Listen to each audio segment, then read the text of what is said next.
Family all around me.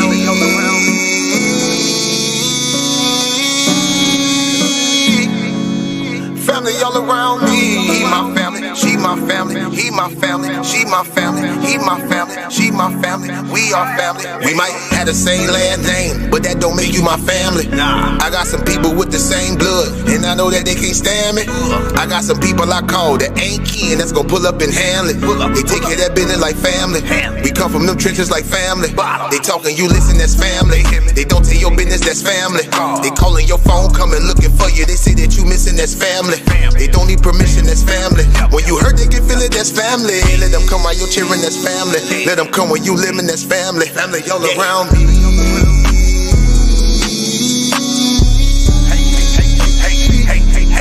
Family all around me. He my family, she my family. He my family, she my family. He my family, she my family. We are family all around me.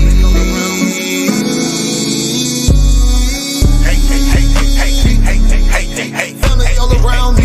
He my family, she my family. He my family, she my family. He my family, she my family. We are family. Hey, ain't nobody fighting around here. Ain't nobody shooting around here. Everybody that's around here, family. All love, no hate, be clear. No shade, all love, be real. You love them, you should know how it feel. Tired of all these badass kids. Tired of paying all these bills. Family going through the same thing, so they know exactly how you feel. They supply a shoulder I can cry. I provide a place where they can heal. Leave my money out, they don't steal. Let them have it if it's for a bill. Soldier for me when they in the field. Only way I live, family all around me.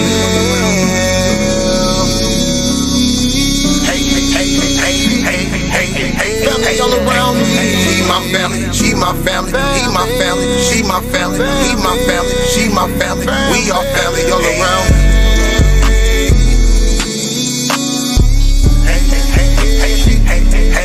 Family all around me. He my family, she my family. He my family, she my family. He my family, she my family. We are family. We might have the same last name, but that don't make you my family. I got some people with the same blood, and I know that they can't stand me. I got some people I call that ain't kin, that's gonna pull up and handle it. They take care of that business like family. We come from them trenches like family. Family all around me.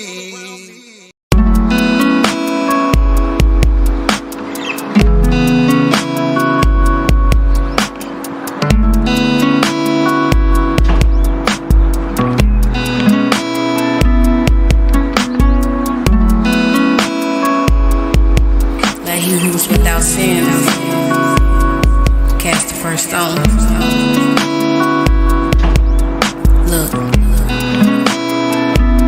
we saying that we love one another, yet we judge each other when we all in sin. You talking like you better than another, but you ain't no better. Better look within.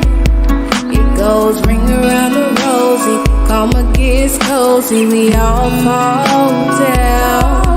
I see a lot of stones thrown, the closets ain't closed. Gotta pick the timing. Let he who's without, he who's without, he who's without sin.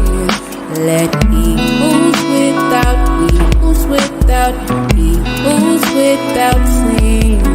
Let who's without, who's without, who's without free.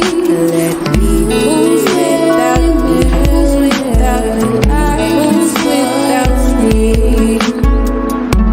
You acting like you ain't been down this road. We've all been down before. Better humble yourself before your life gets told. Better humble yourself before your life gets told. Putting down each other while they pointing at our brother.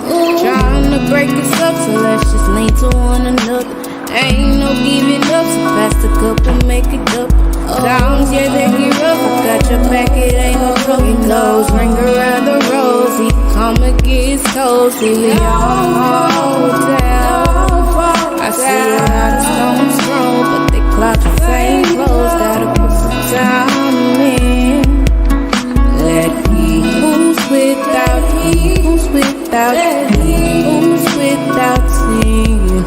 Let he who's without, he who's without, he who's without sin.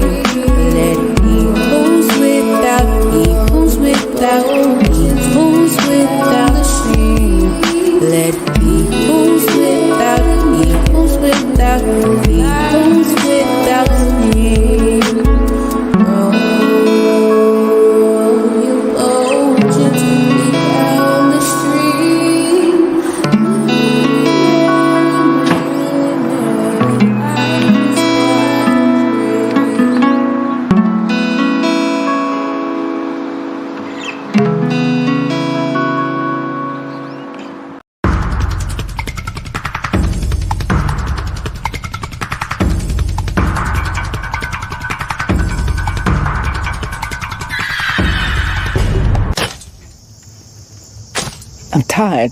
I've been on this plantation all my life. I've been enslaved all my life. I'm tired of being pushed and pulled. I'm tired of the master doing his bidding. I want to leave.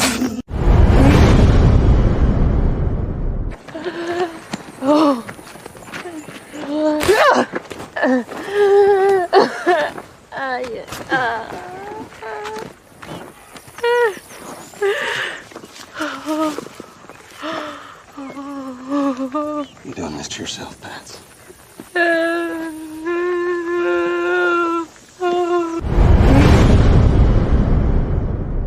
You know why we're not afraid? What? He's great and terrible. Terrible is destruction. Y'all think it come back in all peace? You got another thing coming. So we out here fighting for our brother. We ain't marching saying, yes, we can. No justice, no peace. Go! Fight for your sons and your daughters. I'm not wrapped too tight.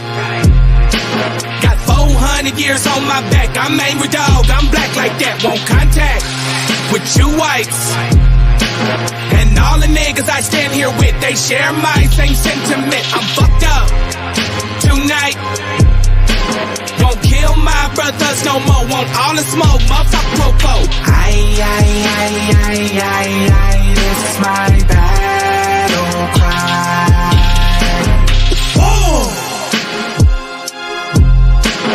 Isaiah 14:21, that ancient version of that gun that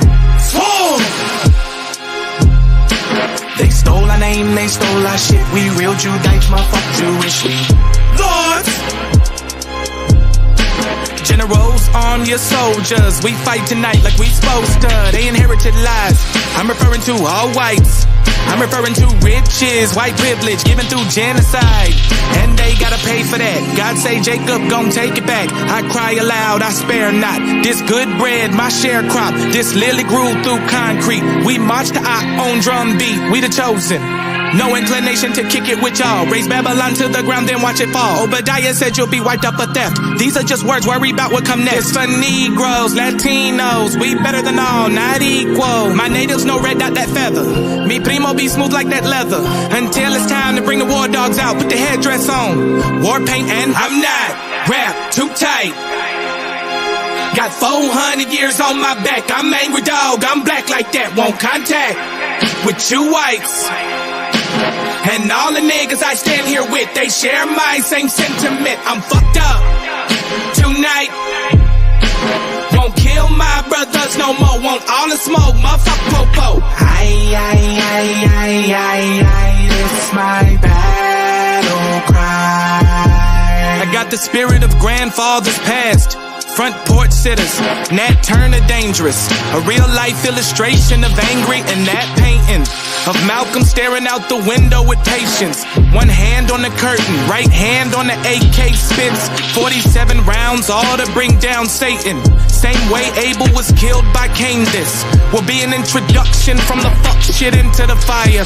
Probably join the list of artists who died before they retired. Most High said I'm hired. Sire will never spit a line aimed at my kind, less meant to uplift. Toughness will be redefined in my rhymes. A squad of men with the spirit of God, with an affinity to point their weapons not at the brethren but at the enemy. Khaki colored kids, baptized in the flames of combat fashioned. In the trap we escaped, our fate was to be great and noble. Moses reincarnate, so be hopeful and know I bring word from A and O to Pharaoh and white folk, let my people go, cause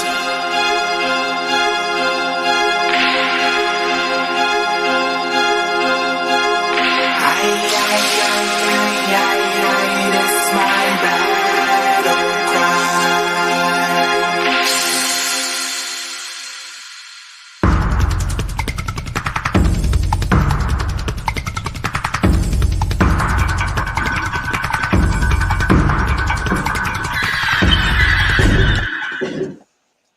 All right, Shalom family, Most High bless. Thank y'all for tuning in to F.O.P.E. for our people's edification. I know it has been a while and y'all have not have seen us, but we are back like we never left.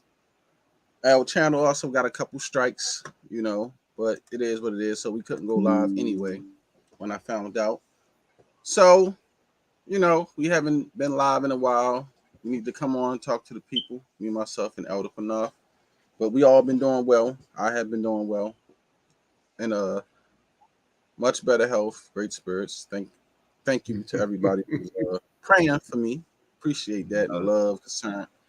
Love everybody out there. Shalom to everybody. Elder Midwife, Judite, Obadiah, Elder Tashaka, Professor Lovely Lady, King Judah, Big Salute King.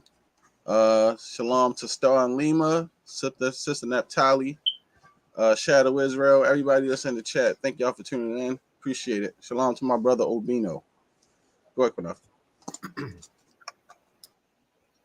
Oh yeah, Most High bless. I've been having bad internet, like y'all know. Y'all know how my internet is. But Most High bless everybody. Like I say, Star Lima, King Judah, Lovely Lady, Naphtali. Hey, Rashad, Tim, all of y'all, man.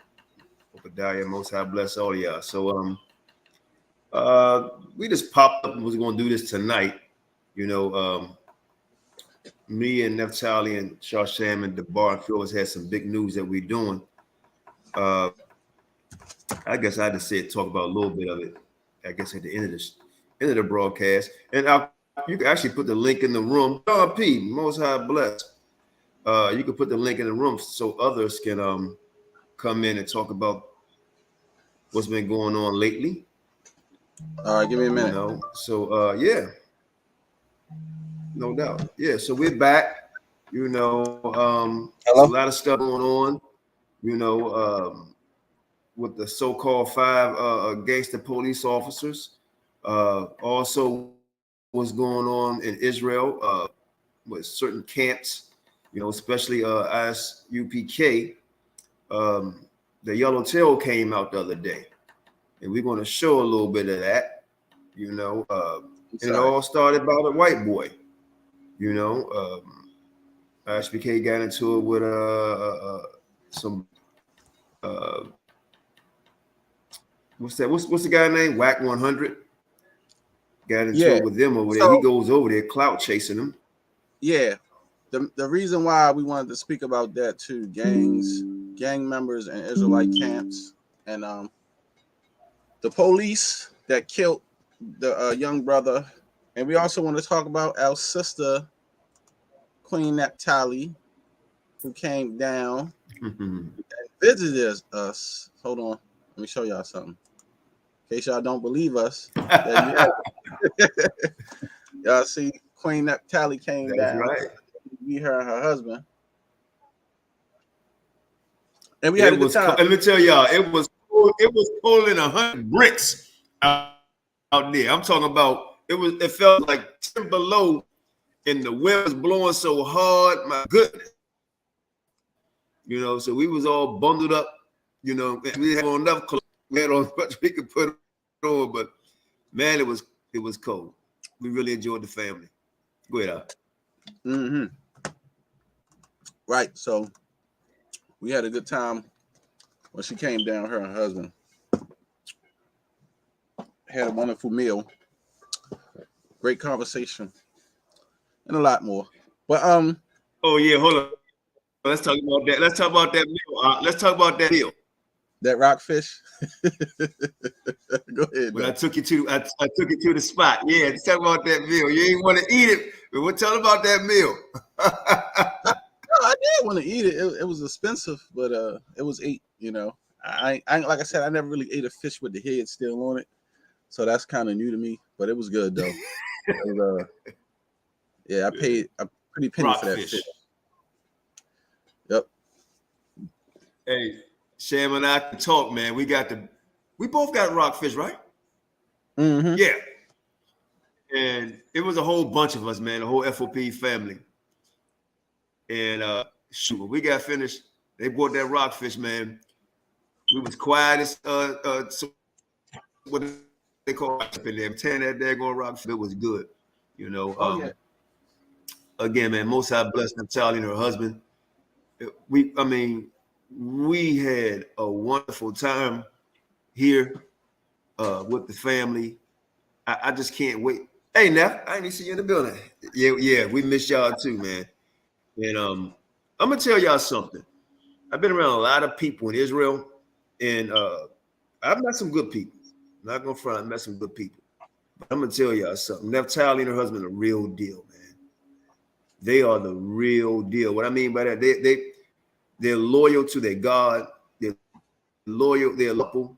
They love their children, you know, and they just been great to my wife and I, and Sham, and the other brother, the bar, his wife and children, and everybody else, man. We like this, you know. It's amazing. It's truly amazing. I've been around a lot of people. Y'all see a lot of people in FOPE come and go, and you know, we all free to do what we want to do, you know. But it's rare that you meet people like that. So much so, I'll drop a little bit of information on y'all. We don't plan on staying in America. Okay, we really don't. We don't plan on staying in America. A few of the brethren that's in the PE will be leaving in a couple of weeks to go to a country in Africa to lay down some plans, you know, things that we're doing. And I know I've been talking about this for a long time. It's not easy at all, you know, but it's happening. I will say I'm very happy because it's actually happening. You know, Oracle, King Judah, was I blessed. So yeah, it's really happening, and I can't wait. And open your eyes, man, to see what's going on around you. I don't proclaim to be a prophet, but I tell you, things just don't look good as far as America going to war. Okay, from what I can see, you know, you got young children, 16, 17. They might be implementing that draft. You know, it's a lot of stuff going on, man. But let's get on the topic, man, with these cops and gang violence, gang camps. 007. So, yeah, well, we're gonna tell y'all some things. We got love for a lot of people don't really do. But the things in the room, go ahead, you want us to talk about the gangbanging stuff first, or the police? Qanath?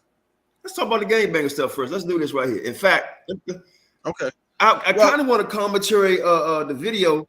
I want to commentary the video that Scott put up on his channel.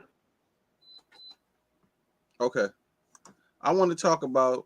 We can talk about that. I want to speak on some of that stuff because you know, we did a show before talking about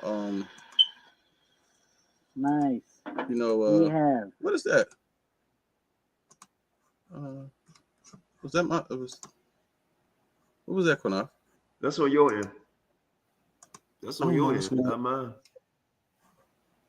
Hold on. You got two screens open? Lagging too? Am I lagging? You know how my over here, man, paying all this money and I know this. Hold on. Okay. Am I lagging, Sam? Am I lagging, people? Hold on, I can't see right now. Am I lagging, family? 275, 4 to 5 hours. Meet down. They've been resting for a good 10 minutes. Why is this? Hot. Yeah, what's that? I have no idea. I don't know where it's coming Yeah, I hear that. What's that? You have more than one screen open?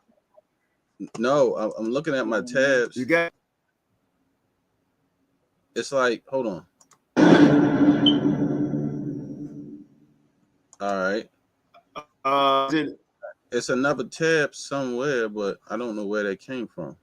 It's not me. I don't have none. Only got the YouTube with another video pulled up. So why you trying to locate that? So, well, actually, it's not saw another video. He just commented a little bit on it. And what it is Tazariak in WAC 100, right? You know, WAC 100 is a blood, you know, and Tazariak over there clout chasing, right? And they cool, you know, I'm assuming they're cool now. So I'm not going to talk about WAC 100 as far as like his business or what he represents or anything shape. You know, what he do is what he do. You know, and all Zaryak and his crews do what they do. But I just find it kind of funny how Tazaryak acted when him and WAC 100 had a discussion. And I think Tazaryak handled this up pretty well as far as like he didn't want to see anything escalate, right? But I think Tazaryak don't understand what he did is that he did disrespect the brother, right? Saying they group is lost and all that kind of stuff like that. But it was more so the white boy that's at Tazaryak camp, Qanath, Mr. Hood Whiskey. right? Him. Yeah, it was actually him because WAC 100 was talking to Tazaryak like a man. They were just talking back and forth about not hood whiskey, nigga whiskey is this thing called nigga whiskey in the hood or some shit. Yeah, this nigga got a goddamn, and I want you to put that up so everybody can see what that nigga, that fake Negro did. Right. I gotta get a picture. WAC 100, yeah, WAC 100 was talking to Zaryak, and they was talking about Israel and you know the Bloods and so on and so forth. And WAC 100 was kind of offended, you know, when he's trying to recruit my folks, right? And I would be offended. I get it. He right, because like I said, man, you got. I would be offended too. That's kind of coming underhanded. That's coming underhanded. You know what I mean? Not even just that. You got gang members still Israelites. You know what I mean? You know how many gang members there is? Like gang members and gang bangers is different. Like you gotta know the difference too of a gang banger and a gang member. Gang members, majority gang members ain't banging on other gang members because of the set that they rap or the colors that they wear. Gang banging is really a West Coast thing. You know what I mean? They bang over territory, but most of the people in the West Coast now it's like set on set beef. Majority of it is Bloods beefing with Bloods, Crips beefing with Crips. They still go at it with each other here and there, but you got to be careful. Like, because in California it's politics. New York is different. The banging in Arkansas is different. When I was younger and I was coming up, I used to buy all the hood DVDs and stuff like that. And the different cities I've been to, I was learning about the way that the hoods work there by watching this DVD here. This DVD here is called Hood to Hood. If you watch this DVD, you would know how it works because it got all the different hoods from the different cities, different sets from Atlanta, Baltimore, Brooklyn, Bronx, New York, Birmingham, Alabama, Chicago, Compton, California, Detroit, Michigan, Gary, Indiana, Harlem, New York, Houston, Texas, Jacksonville, Mississippi, Kansas City, Missouri, Kansas City, Las Vegas, Nevada, Little Rock, Arkansas, Los Angeles, California, Memphis, Tennessee, New Orleans, Oakland, California, Philadelphia, PA, Queens, New York, Richmond, California, Sacramento, California, San Francisco, California, St. Louis, Missouri, and Valley Joe, California. So when I was young, I used to watch this DVD all the time. And I was learning the lingo, how it worked when you go here, how you go there. This the other one right here, Hood to Hood 2. I still got all my old DVDs, mixtapes. A lot of that stuff was good information when you're dealing with gang culture, the way that stuff worked, how people talk in different cities from New Orleans to St. Louis, stuff like that, very important. And just because you're an Israelite, you just can't convert people over to being an Israelite because you think that, oh, well, we know we Israel. But like I say, some people take gangbanging as religion. That's their belief. That's how they look at it. Some people you cannot convert. You see what I'm saying? And you cannot talk to everybody in a certain kind of way and thinking that the way that he was doing it, he was trying to make it like the truth was what we deal with is end all be all in the way of the life that we live right now. And like everything they doing is right, which is not true. Everything Israel doing is not right. A lot of these guys in the community is corrupt as all hell. They're users. They connivers. They thieves. They robbers. They crooks. Just like gang members and gang bangers. You know what I'm saying, Elder Qanath? So the man had a lot of points on a lot of stuff that he was saying. Like you can go all the way back and talk about the One West corruption. It's corruption in the church. It's corruption in the mosque. It's corruption in the Moorish Science Temple. It's corruption everywhere. So when people try to boast their school, the leadership, and the people that they would, I feel like you're throwing up a red herring, and anybody would be offended. That's like us telling people, hey, there's no corruption in the Israelite community. Nobody's doing nothing wrong. We all banded together. You got all these different people, man. That's a bunch of BS. Go ahead, Qanath. It's a bunch of BS. Look, 100 was right. And Tazariak, man, you're loyal to, unfortunately, to your detriment, brother. And you need to, this is a brotherly love coming at you because you sound like a dumbass nigga. And I'm going to tell you why I say you sound like a dumbass nigga. You said that your set is 100, all that, man. And Christ set, man, he had people turn against him, bro. Mm-hmm. You know what I mean? So, and for you to say that, exactly, for you to say that, man, you're not a Bible stumper, and Whack 100 and saw that he was being true. You know, you're gonna always have haters, right? And you're gonna have liars in your set, right? So you're not reading the Bible, you know, and I don't care how you take it, it's love. You know, because your general, your hunter said he'd pour me a drink. You know, I was like, man, you know what? I said, I'm gonna bring the damn liquor, right? I'm gonna bring liquor. This is good liquor for the man, and y'all got, you know. But Whack 100 was 100% right? And if you do look at this video, I may have already done it once before. And I know my computer's lacking. You had people at ISUPK call us up, nigga. In your set, right? And we proved it on the video, right? And when you was going back and forth with Whack 100, I was like, man, if I play this right here, this is going to show you in your own set, right? People do not like you. They called me and was talking about you. Point blank, period. You know, so some parts of gang culture, man, is good, and some I don't like, but it's not my business to say what's right or wrong in they shit. What they shit is what they do. I'll be right back. I got to do something. I'll be right back. Go ahead. What they do is what they do. You know, like where I come from in Washington, D.C., right? We didn't have no gangs per se. We had a gang called A-Team and Gangs of Chronicles. Anybody know anything about Washington, D.C. back in the 80s, right? And then in the 70s, it goes a little further.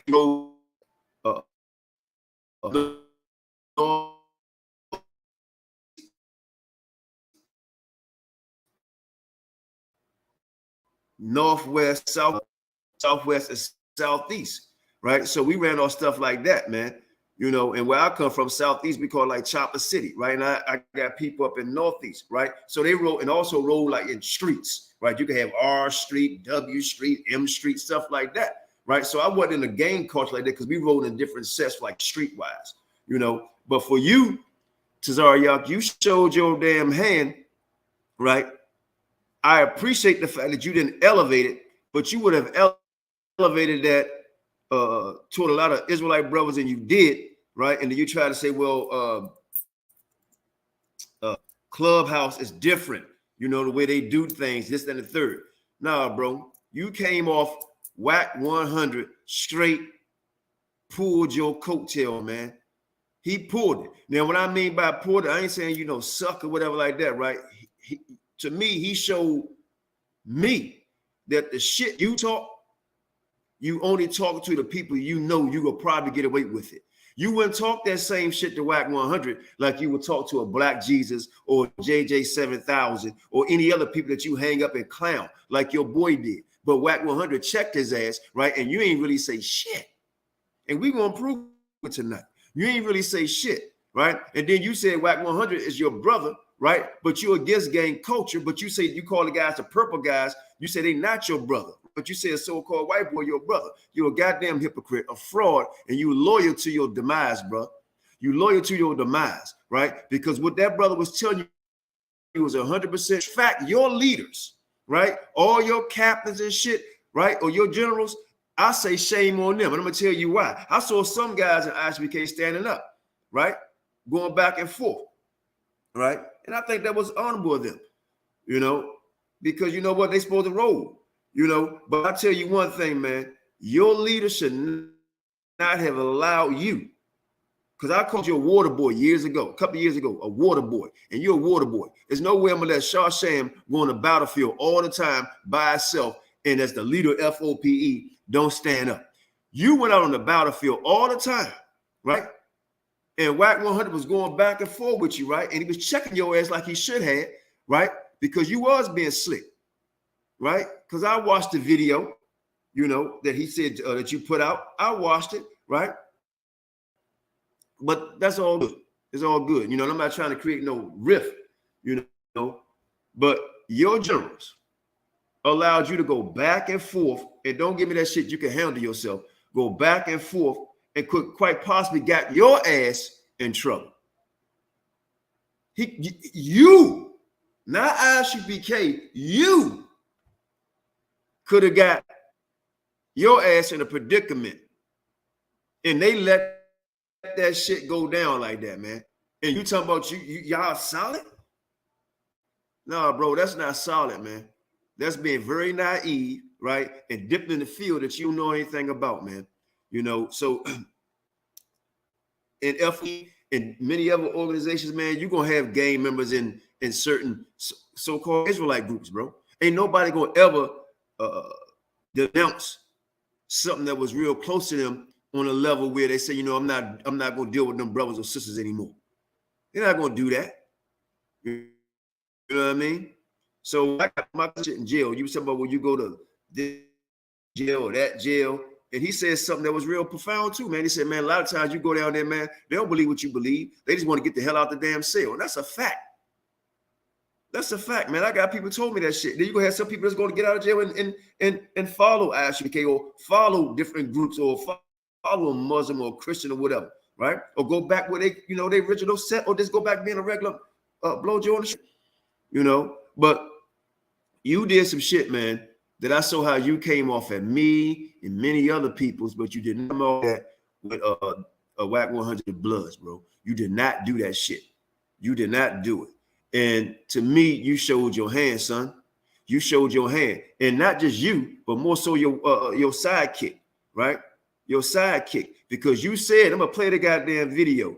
You said you was willing to die for Qanath. But when WAC 100 told him to shut up, you ain't say nothing. You ain't say nothing, man. And this is what I'm talking about, man. This is why I kind of fell back a little bit, this Israel stuff, because a lot of y'all try to act like gangs, man, but y'all ain't no gangs, man. You're supposed to be following the Lord, doing what you're supposed to be doing, but y'all come off act like you real tough and stuff, and you really not. You know, you really not. You know, you're not a damn gangster disciple and all that type of stuff, man. Hebrew Israelite who's supposed to be following Christ, period. You know, but y'all dress like motorcycle bikers and shit and acting like gangs, right? When then a real gang approach your ass, and then we see what really happened, right? We see what really happened, because some of them brothers and sisters' love is deeper than what some of y'all Israelite love is, man. I'm just gonna keep it 100 for what I see, you know. But wait for Shawsham to come back. The link is in the room, man. If anybody care to come on here, they welcome to come on, you know, and talk about it, you know. But we're gonna show a few things in videos. Now, am I for gangs or am I against gangs? Am I for gangs? It depends on what type of gang you talking about, right? I ain't for nobody going out here killing no goddamn body. Period. Killing my people, nobody. I ain't for nobody out here robbing nobody, right? And people not in the gang do that shit, right? And a lot of times y'all don't know what the hell gang culture, where did it come from, right? Where did it come from? You know, what it really stood for, you know? And then you got certain people perpetrating, you know. But I seen love, man, in many different sets, man. But you got called out, man, and your boy got quiet. He got quiet. He came on there talking shit to WAC 100 and got checked, right? And he left you out there by yourself on a rope,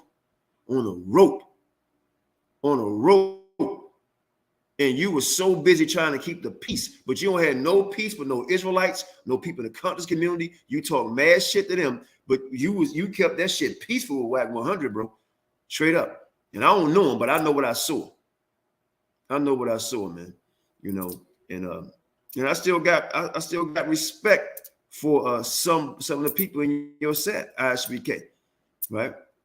But nah, man, that was wrong. You know, and to me, you perpetrated the fraud. And when Sham come back, we're gonna prove it. Because the same energy, like you told me in the debate, keep that energy, right? You tell everybody keep the energy, but when we came to Whack 100, you didn't keep the energy, bro.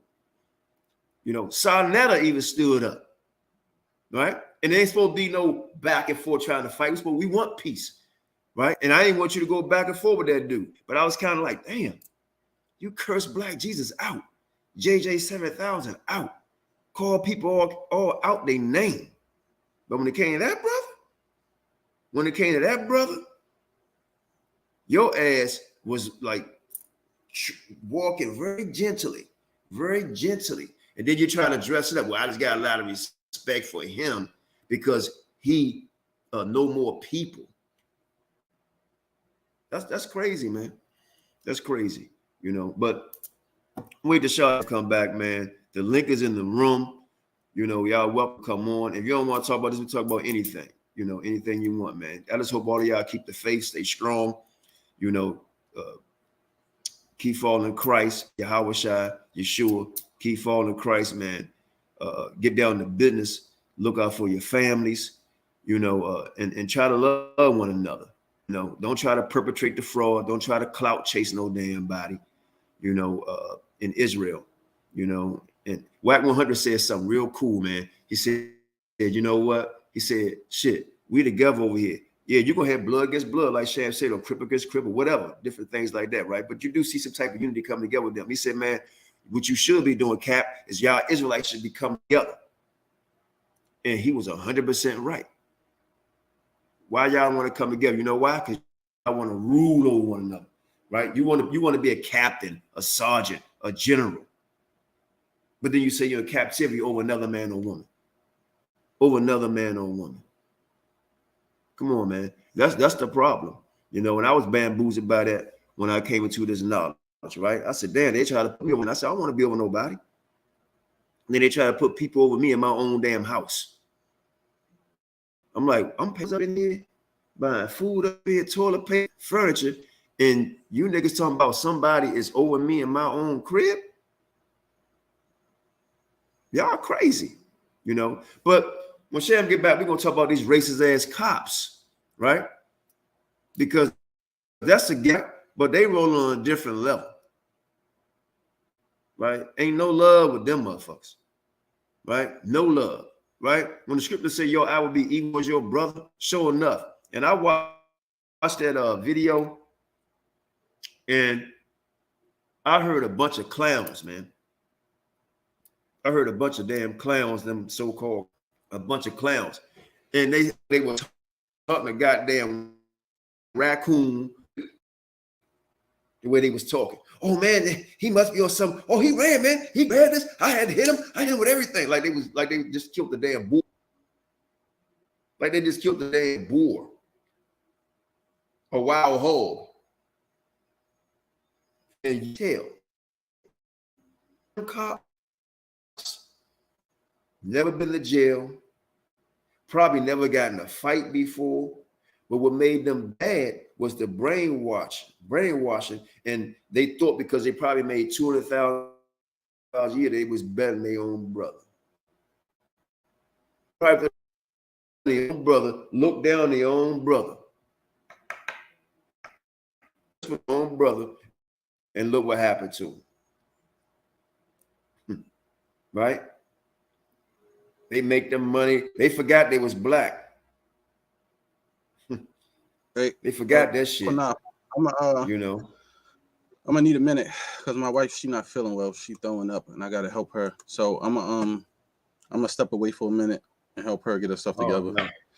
If somebody want to come on, can y'all come on? Hey, put I just dropped the link. I'm gonna need video like 15 minutes. That I won't be able to. Let me ask you this question real quick. If you put the video with Sarnetta, I'm not gonna be able to stop it. That's the problem. So, because I'm gonna be upstairs. Okay. So just give me like 15 minutes. I can take it. I can take it off though, right? All right. Yeah. Go ahead. 10 minutes. Put the link in the room. We'll take it.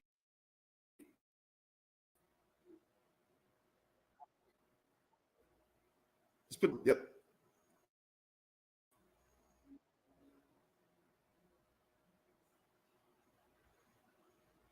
The link is in the room. Y'all welcome to come on, man.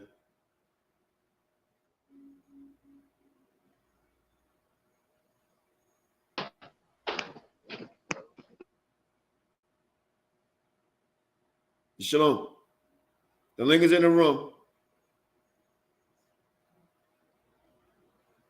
Everybody can come on. We just let everybody come on tonight, man, and talk about this. This is sad, man, because now you got a black chief of police, a woman, and 4 or 5 black men killed another black man. Now, I'm going to tell you what I find ironic. We're the thousands of people on the streets. We're the thousands of people on the streets. And now you got people saying, well, damn, they locked them up real fast. I wonder because he was black. Man, so what? So what? They locked their ass up. Be locked. You know? Shalom. Hey, Shalom. What's up, man? All right, Most High bless. Long time no see. Yeah, no doubt. No doubt. I'm back. No doubt. What you think about these 5 cops, man? So-called cops. My feeling on it, they should kill their ass tonight. That's how I feel about it. What I seen on that tape, but that video, man, that shit was horrifying, man, to see that. 5 traitors among us in blackface who the average Negro on the street would call your brother. That ain't your brother. Them niggas ain't our brothers, man. Them niggas was assassins. Okay? They killed one of their own to please their master. That's what niggas do shit like that, man. Know what I'm saying? We our own goddamn worst enemy, man. That's what I'm seeing here. Know what I'm saying? You telling me that these people have so much of effect on you niggas today that you still on a war path to kill and destroy your own and sell your people out? You niggas is a disgrace, man, to our people, man. And it's a damn shame that you niggas is still on this earth to continuously do the same shit you niggas do. You know what I'm saying? It's ridiculous, man. But when the judgment of the most, they chased him down like he was a dog. Word up. No, go ahead. Yeah, man. Mm-hmm. Listen, I knew a brother that was a cop here in New York, right? And he told me, man, he said he used to work in Brooklyn here in New York City. And he was like a cop for like 20 years. And they always used to tell him to go out there, you know, and puff up fake charges on people, man. He said, yo, man, I ain't bringing nobody in here that didn't commit no crime, man. So they always stayed on his ass. So after a while, after he did his time or whatever, he said, you know what, man, I'm retiring, man. Y'all, they just kept on pressuring him to go out there and free case our people, man. You know what I'm saying? And this is that nigga from not ISUPK, IUIC, Nathaniel. That nigga was a cop. I know the nigga personally, man. All right. And he had about $500,000 worth of charges on his ass in the city. All right. Look, man, for our people to really get the message and understand what the hell really going down, the Lord got to bring the death angel down here, man, and start killing niggas that do shit like this, man, because this ridiculous, man. I hope the Lord lets some niggas in the prison get a hold of all 5 of them niggas and slay their ass like they slayed that man. Straight talk, man. I ain't speaking here. I ain't coming on here to be merciful to these niggas. The hell with them, man. I hope they ass fry, bro. Me too. Straight talk, man. If I was the governor or anything, if I had power and I was the governor of that city, Memphis, I say put their ass in the electric chair tonight and fry their ass like you fry an egg on the stove, bro. It's ridiculous, man. That you niggas gonna support white supremacy until you die? That's the problem with our people, man. Know why a lot of niggas do this, man? Because a lot of niggas don't think we coming back. A lot of niggas don't think this. They think that this is it. The white man got the power. The white man gonna rule forever. We ain't never coming up. Well, I got bad news for you. We are. And the very people that you niggas is protecting, the very people that you niggas is out there destroying your own people for, they going down, nigga. You feel me? They going down. And I'm gonna say this too. It's like the Titanic. You niggas gonna go down with the ship. Believe that. Brother, I'm gonna tell you something, man. I don't know if y'all can still hear me. Man, that of course be hacking up all the damn time. Yeah, I can hear you. The hate is real, man. The hate is real, brother. I mean, I've been seeing this hate since I was a little kid, you know, and I was asking my wife today, I'm like, where the hell this shit come from? Out of slavery, we always band together. You know what I mean? I mean, like, what the hell in the 20s and the 30s and the 40s, all black people together? Like, what the hell happened in 100 years? Q, you know what the problem is? I'm gonna say this too. The last decade that I could say, the last decade I could say that black people was really together was the 70s. The 80s, 90s, and beyond is when niggas went totally left. Am I right? 100% right. Most High bless Lima with my sister Star.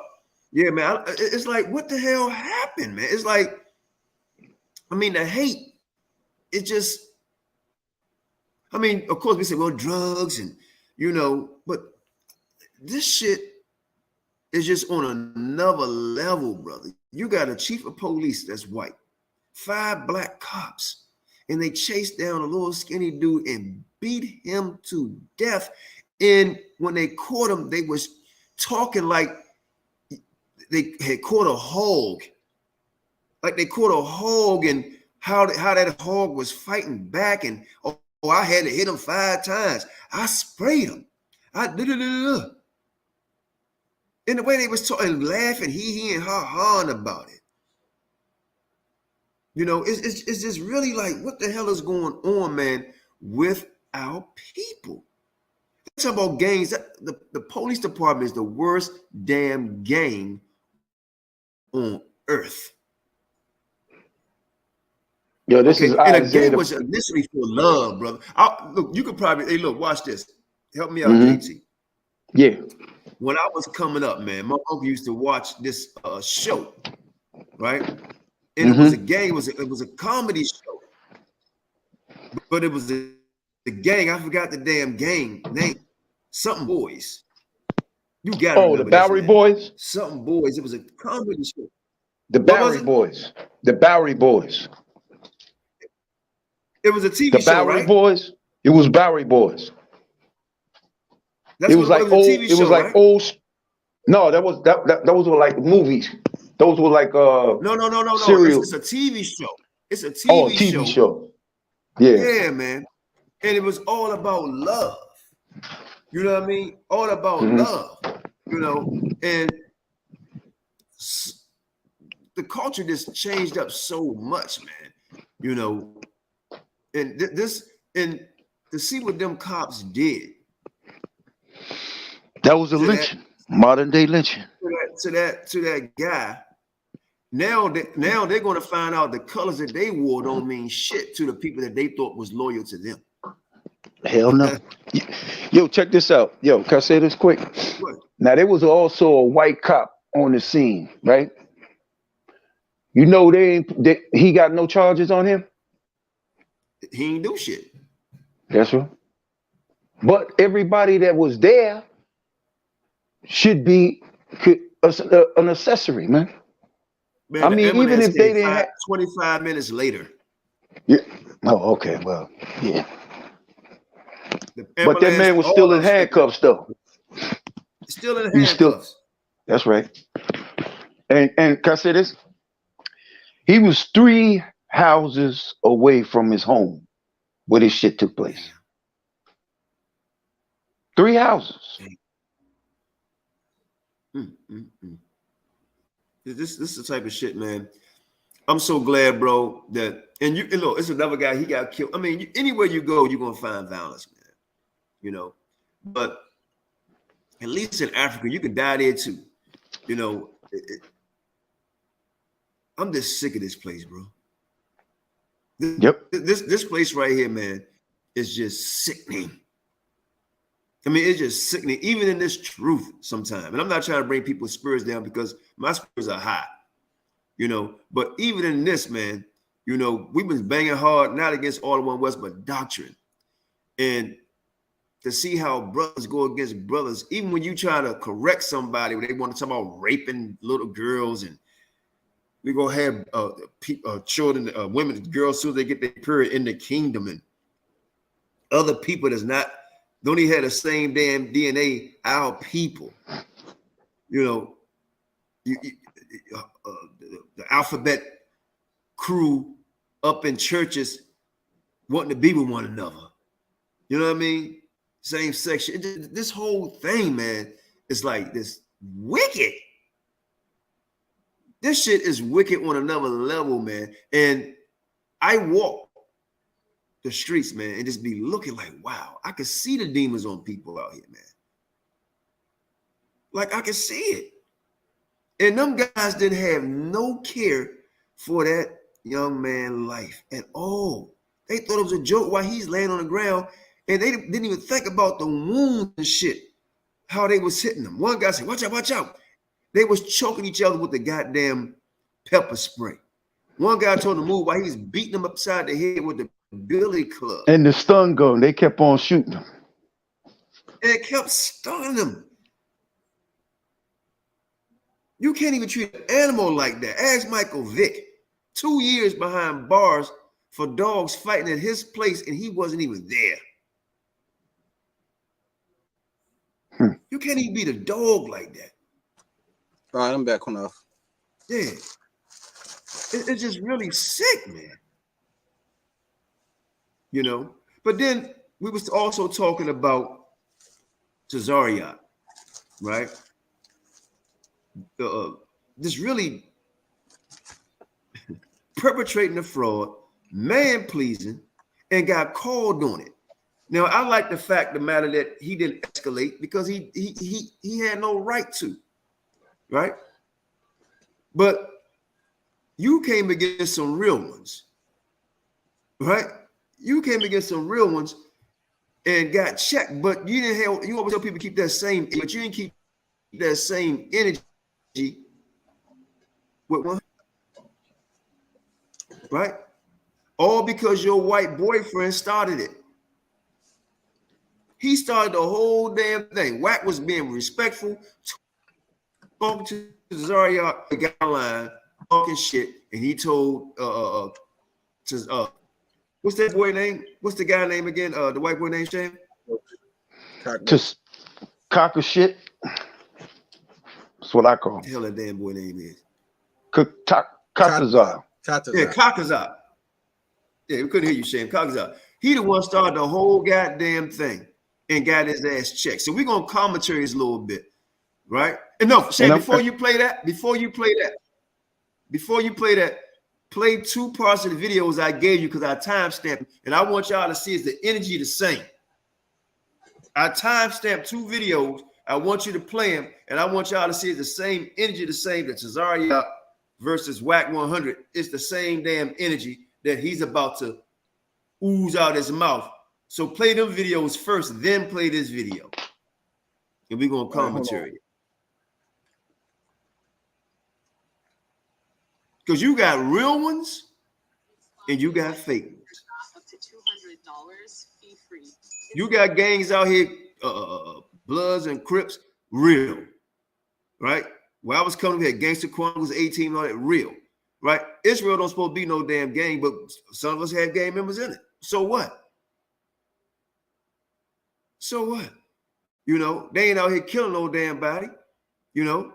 But we're going to see the energy. Watch, the energy level is so goddamn different with Tazariak than it is with WAC 100. Hell of a difference. And then try to dress it up at the end. You know, come at women real hard, coming at brothers real hard that are supposed to love the same God that you love. Don't love the same God you love. Right? Coming at Naphtali, my sister Naphtali. Right? Coming at any sister, right? Calling brothers and sisters all kind of bitches and all type of women against JJ, call him all kind of whatever. But when they can't ever do, you ain't had shit to say. Church mouse. Right? And I ain't saying you're a punk. I'm just calling your ass out on this, man. Leave the real ones alone. And the ones ain't trying to step out there like that, leave them alone. You're supposed to love them like Christ loved them, nigga. My dear sister Naphtali ain't saying nothing about Tazariak in any shape, form, or fashion, but you found it a way to pull your skirt up and bend over so we can see your narrow ass and talk shit for no reason. Come on, Shan, let's get it, man. You want to say something, JT? Naphtali, come back in the room. Yeah, I'm gonna say something. You being nice. Qanath from getting the videos. Yeah, I'm gonna say something. You being nice. To me, he is a punk. Because if you following a man, nigga, you a punk. All of you niggas that follow your hunter ain't nothing but a pimp. All right? And a lot of you niggas don't even know the shit that nigga done. You don't even, a lot of you niggas don't know what that nigga got on his plate, on his resume, man. That's a foul ass nigga. A lot of you niggas don't know that, but you gonna learn and you gonna find out sooner or later. I'm gonna tell you that. All right? I'm gonna let you leave it at that. And I was, when I talked to your hunter, when I came on the show, it was, look, I heard a lot of shit about him, but he was nice to me. The man said, you know what, brother, you come to the cookout, you know. All right, I got the first video. He said, I'll pour the drink. The other dude, Yahama, said, no, I won't come to the cookout anyway because I don't trust you niggas. You know what I mean? Just don't trust you. Shit, no, hell no. You know? Yeah, but play them other two videos in the time stamp I gave. I want y'all to recognize this energy compared to the energy when he was talking to WAC. Total different energy. Check this out, brothers and sisters. And y'all tell me what y'all see here.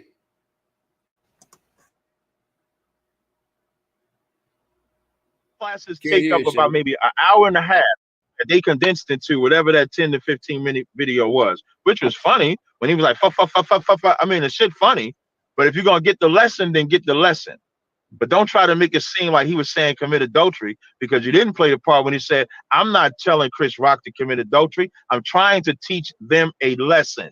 That's what it was, a lesson. Oh, so you said he said that in the same video? Yeah. He said that in the, like, that's what I'm saying. In the, he said, I'm not trying, if you listen to the, I was trying to find the video while I was waiting. But if you listen to the entire class, both of them, because the first class where he say, this is the only way Will Smith will understand Chris Rock will have to fuck his wife, XYZ like that. After he makes that statement, the class ends. And then in the very next class, when they play that part when he said, if I sneeze, it's on purpose, and they try to make it seem like he was intentionally saying the stuff, what he was saying was, I said that to get the reaction so I can give y'all the understanding of what I'm teaching in the class. It's that simple. So now once they all listening, he says, he brings this scripture that I'm reading here right now, where the prophet Nathan went to a king. And why is he using this scripture? Because David, as a king, when he committed that act of adultery, there was nobody to do anything to him. Nobody, because he's the king. But the prophet came and gave him what the Lord said. So he used that as an example. Will Smith is powerful. How are you going to get through to a powerful man? Oh, I know he loves his wife. So what if he hears your wife is going to get fucked? Your wife is going to do this. Your wife, then you might understand the pain or agony that you caused. That was the lesson. But these Negroes here. Shane, hold up. Shane, what memoir you started at? take forever. You sent for this video 120. That's where I started at. That's where we started at. Okay, let it play. Continue, let it play. I think that's it. Go ahead, let it play. Yeah, that's what you said. It said 120. All right, go ahead. You're right. You're right. Go ahead. Let it play. Let it play. Forever. Well, I can't even give him credit. The other cat will make the clip and chop it up as if General Hyman is only saying all of this evil. You know shit. who the other But brother? That's your brother who made the clip, man. Why you That's saying not this my other- brother. That is not my brother at all. Oh at all. wow, y'all been all right. No. Okay. No, that's not my. That's not my now, brother. Sonetta. Yes. All right, brothers and sisters. This man is lying. He can't stop lying. Sonetta, this brother just lied to you. That explanation, this explanation that he's feeding all of you all, this came from Tazariak. Nowhere in the class, nowhere in the video did General Muhammad say anything what Tazariak is saying to y'all right now. This is Tazariak explaining away and defending and lying and covering up for his unholy, wicked-ass leader. That's what's going on right now. Now, he just lied to you, Sonetta. I'm going to send you the entire video, and I want you to see the explanation that he gave you, that he just lied to you and told you that this is what Muhammad said. You're a liar, Tazariak. You hear me? And I'm going to send Sonetta the whole damn video, sir. Hey, Black Jesus, I got a quick. I'm talking, bro. Come on now. I didn't interrupt you, bro. How can you not? Brother, I just don't understand how two grown men. I just want to make one statement, Black. I don't see how two grown men. Hold on for 1 minute. He's trying to communicate back and forth. I don't. Okay, now wait. Just listen to me. Just listen for 1 minute, Black Jesus. Listen to what I'm saying. Like we are two grown. Wait, hold on. All right, Black Jesus, just 1 minute, please. Just Start over where? Qanath. 12 minutes. 1 hour and 12 minutes. 1 hour and 12 minutes. My bad.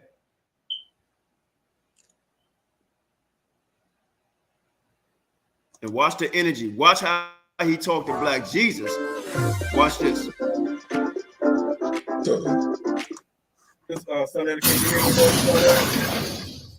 Turn on your camera. Turn on your camera. Yeah. No problem. Yeah, can you see me, brother? Close the curtain behind you. The light is. I'll get it later. Brother. Right now, I'm talking. They didn't see my face before. Yeah, I see. I hear you, brother. All right, that's the light of God behind me. That's what's going on right now.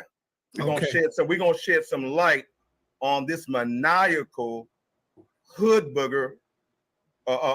No name calling, please, brother. Hey, we can spare it. If we're gonna do insults, if we're gonna do any that's what I'm saying, Black Jesus. I'm not doing it.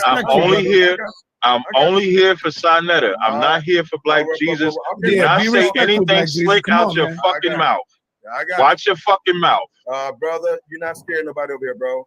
Nobody but you. Yeah, but come on, Black Jesus. Be respectful, brother. That way you could get a good. Let me finish talking, bro. All right, I'm good. Now, brothers and sisters, take it back a little bit, Sam, when he say that again. Explanation and when he said watch your effing mouth and he talked like that to Whack 100, take it back. Turn on your camera. Turn on your camera. Yeah. No problem.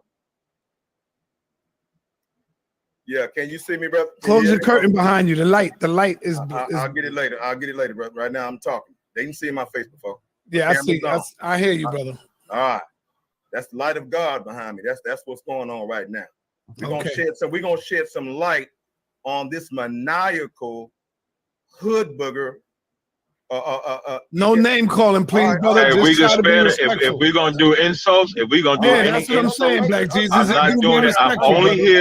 I'm only here for Sonetta. I'm not here for Black Jesus. Do not say anything slick out your fucking mouth. Watch your fucking mouth. Brother, you're not scaring nobody over here, bro. Nobody but you. Yeah, but come on, Black Jesus. Be respectful, brother. That way you could get a good. Bro. All right, I'm good. Pause it right there. And go. Now, this what I'm talking about. Watch your effing mouth. Watch your effing mouth. He didn't say that shit to Whack 100. He ain't talking nowhere near like he tried to say, well, we know we was on Clubhouse and it's just a different demeanor than YouTube. A real one don't give a shit if you're on YouTube, Clubhouse, in a church, outside on a playground, on the water, on the stars. A real one gonna keep it real wherever he go. They got a damn thing to do with Clubhouse, YouTube, none of that. Effing mouth. Now this man, Black Jesus, just like you, Tazariak, believe in a higher power, which is the Most High. Like and then earlier in the video, you said he's not your brother. But the scripture says, how can you what? Love me that you didn't see the Most High, but hate your brother you seen. Get that other video up and put it at a minute mark I gave you. Then we're gonna let everybody commentary on it. And then we're gonna break down some of this shit that this dude didn't come at WAC 100 about, right?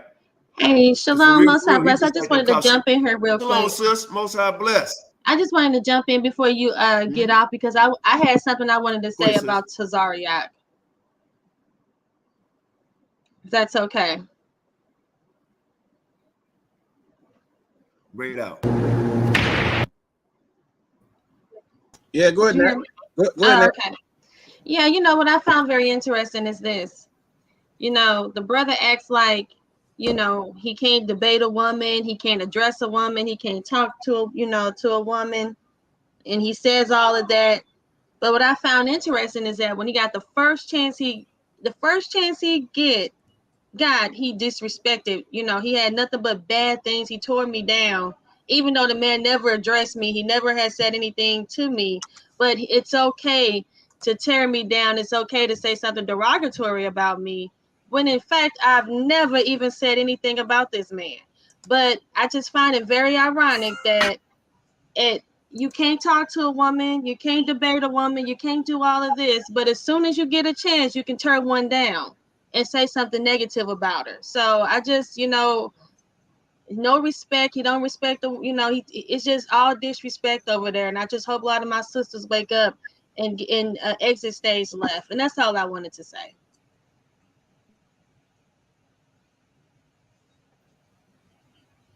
For sure. Damn right. That's all it is. Bold enough to bring him down, but don't bring him up. Right. And WAC checked his ass because he tried to pull one from his set, and WAC checked his ass on it. You know, and we're gonna show that if you know, if we get to it. You know, but yeah, and if you can send that to Shashan so everybody can see what you're talking about. When you had a dialogue with somebody and he put his 2 cents in it. You know. He like one. Yeah, he stood up with the girls at the nightclub. He rolled with the. So the thing is that, you know, he's over there with Sonetta, who tears down our guy, right? Which is so we know we go over there too. But then, you know, I was doing a post on Ankh. Instead of trying to support me with Ankh, he disrespected me. So he was cool with the atheists to tear down a fellow Hebrew. It's just, you know, it's just. And then I am a woman. So, you know, he can't talk to me. He can't say anything to me. He can't debate me. But guess what? You can turn a sister down. So I just think that's foul. And that's very, you know, they just do not, you know, care for the sisters over there. And like I said, I just hope my sisters wake up. That's all. And let me speak real quick, Neftali. Also, when I called their show, I was cool with them. You know, I was like, I'm just gonna fall cool with everybody. I'm gonna be cool with people who people to be cool with everybody. But Scripture say, you know, if you can live in peace, live in peace. Let's say I look, he didn't comment on the comment board talking nasty about you and put, you know, don't know we all the same family, you know. And if you can't say the same, you breaking up, yeah, I'm like this. Oh man, okay, I'm just going to let Shan go in. You're breaking up into shit. You or JT, one of y'all. I had on my phone. Y'all go ahead and speak because I'm breaking up. Y'all go ahead. Yeah, Neftali, you can go on and finish what you were saying. No, I didn't have very much to say. I just wanted to, you know, address that because I found it very ironic, you know, that again, he claims all this stuff about, oh, I can't talk about talk to women. We don't, you know, all this and all that, but you can definitely tear one down. You can definitely come. And then when you want to, when I'm speaking against an atheist, and you go on an atheist post to tear down a fellow Hebrew sister. I just, you know, I can't with them. I just can't. You know, you so cool with it. That's how you know that they just full of it. They don't care about the truth. All they care about really. But I got a message for him, and I'm gonna let him know whether he like it or not. I'm gonna tell you, Monk. I'm gonna tell you something. Your hunter ain't no way in hell he making it to the kingdom. I'm gonna tell you straight, nigga. And I'm gonna tell you, nigga, this. Your black ass ain't gonna make it with him. You niggas really believe the bullshit that nigga selling you? That nigga blasphemed, bruh. Just like that other nigga, Tazadaki. Okay? He said, I'm second under Christ. Everybody heard that. So it's the Father, Holy Spirit, then your punk ass, right, nigga? That's what it's saying. I'm telling y'all, man, it's following these fools. You do not know that your lives is in danger following these niggas. But I'm going to let you know whether you listen to me or not. Your hunter ain't no way in hell he going to walk through them gates. And if you following that nigga, you ain't going to make it. That's my message to you.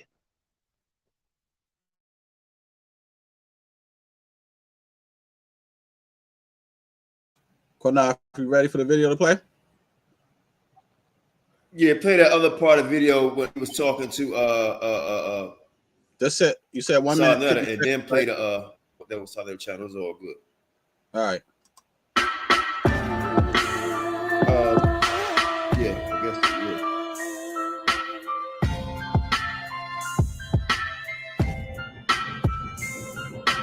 Yeah. This is like my ace.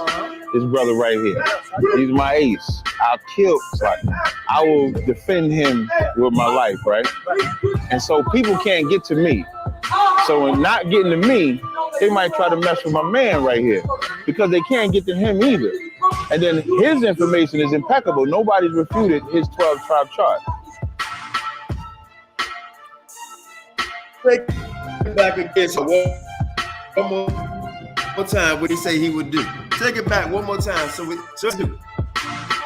You big dummy. But what they, my ace, this brother right here, he's my ace. I'll kill, I will defend him with my life, right? And so people can't get to me. So in not getting to me, they might try to mess with my man right here because they can't get to him either. And then his information is impeccable. Nobody's refuted his 12-tribe chart.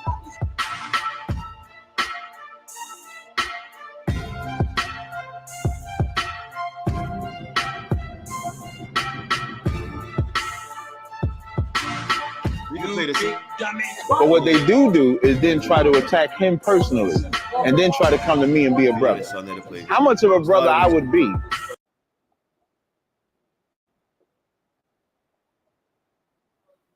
What you say, Qanath? Your speaker is very low. I can't hear you.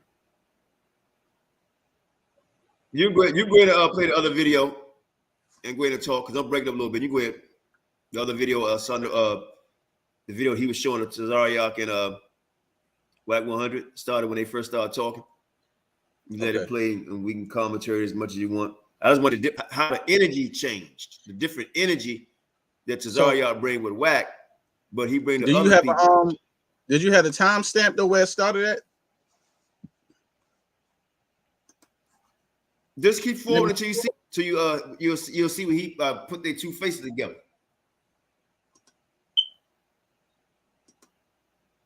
Okay.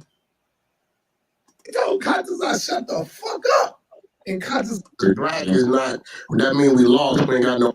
There we go. Take it back. There we go. Let's see what y'all think. Right there. Tell me what you think. Tell me what you think. All right. What y'all think about this? I didn't say nothing. I just posted what was said. So I never said anything for you to be coming to me, talking to me like this. You could have. What you mean? You did. I didn't. Tell me what I said. You got your man. See, this is what it is. You asked anybody. You asked man up there talking down on us, like us saying we Black Americans was lost. You over here talking like, yeah, see the blood thing? She don't want to be that. Hey, look, I didn't say you don't that even shit. know what that's about. What you doing is You don't saying even how know you what thought that's I posted about. it. You ever been saying a what you blood thought cap? I posted it. No, never. Never. Never. Okay, well, I've never been an Israelite. No, you an Israelite though. No, I'm not. Yes, you are. I ain't got a fucking thing to do with Israel. Something. I'm not Jewish. I'm not Jewish. I'm not quintessential Jewite brother that my exists. family from motherfucking Tuma. You are Genesis 49. I was born in Granada Hills, California. Or something like that. I'm raised in Pacoima, California. You are like 818. I'm a Vietnam vet, 12700, original baby gangster. Paru, no cut.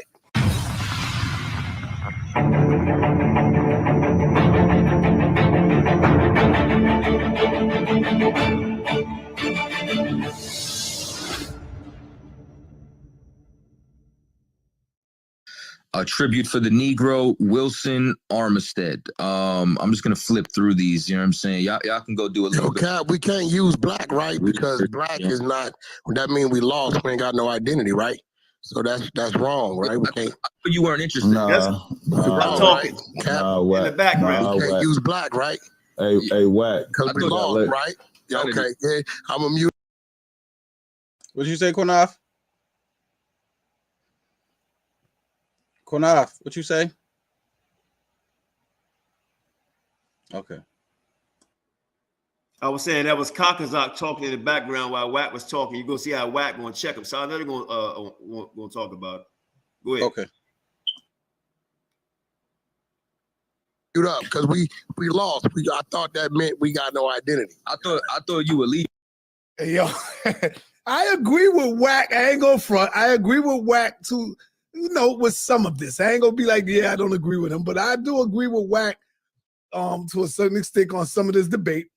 The crazy shit is when he told Qanath to shut the fuck up and Qanath didn't respond. I said, what the fuck? Is this to cross the line? Is this the no coward section? God damn. He told Qanath shut the fuck up. And Qanath, we never heard from him again. God damn. Is this the real Qanath or a fucking clone? It's not the Qanath I know. Even earlier, what happened? Man, shut your punk ass up. I ain't talking. Watch your mouth, man. I don't even know who you trying to. Hey, nigga, we can all do that. I got soldiers like you got soldiers, nigga. Oh, my God. Y'all talk that shit, nigga. Like that. I was talking to Cap, nigga. Hold on, y'all heard that shit? Black is not. Y'all Yo, you ain't hear from Qanath after Qanath. It was like he was put in your place. Come on, Qanath. The fuck? You got this fucking Negro over there talking like this, man. Y'all niggas got soldiers. So what? Y'all got soldiers, man. Come on, man. This ain't the Qanath that stood up to polite, right? Come on. Let's get it again. That means we lost. We ain't got no identity, right? So that's wrong, right? We can't. You weren't interested. Nah, wrong, right? Cap, Whack. we can't use black, right? Hey, Whack. Because we lost, right? Yeah, okay, yeah. I'm gonna mute up because we lost. I thought that meant we got no identity. I thought you were leaving earlier. What happened? Man, shut your punk ass up. I ain't talking. Watch your mouth, man. I don't even know who you trying to. Hey, nigga, we can all do that. I got soldiers like you got soldiers, nigga. You know what? Don't talk that shit, nigga. Like that. I was talking to Cap, nigga. I'm in Los Angeles. Crazy. You definitely gotta get out fuck west you, like nigga. Now what, nigga? And nigga, we can eye to eye, Cap. We can line that up, nigga, on Paru and get down. Fuck all that. Nigga, you a man like I'm a man, nigga. You got a demon on you right now, nigga. Hey, look, bitch, I ain't talking to you. And one of you females address that bitch. Get out. God Hey, damn. what we not gonna do is that. God damn. Whack, what the fuck? Man, when I was over there in your show, nigga, Whack 100, when you allowed your... I ain't gonna say big. Oh, man. When you allowed that girl... Mute up. To come out and call me a bitch. All you niggas ain't say nothing. Mute up. Here you got old Sarnetta talking shit back, right? And Sarnetta, you really should stay out of it, bro. You know, but I'm glad you showed this video, right? But Did you see the same energy that Tazariot gave Black Jesus and talking about he would die for his little white boy? Man, that nigga when was Wack shook told like him to shut the F up. Did you see the same energy? He was shook like Mark Deep said, shook ones. And that energy disappeared quick.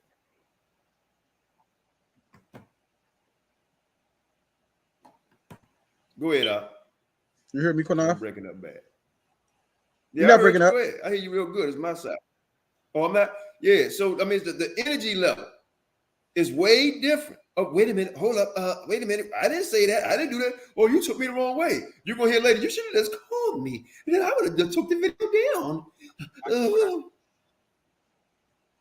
I told that was you, smart man, because you want to keep the peace. It's all about politics, man, and him trying to get famous. And then, like I say, I already knew this shit wasn't going to end well when I first saw him on.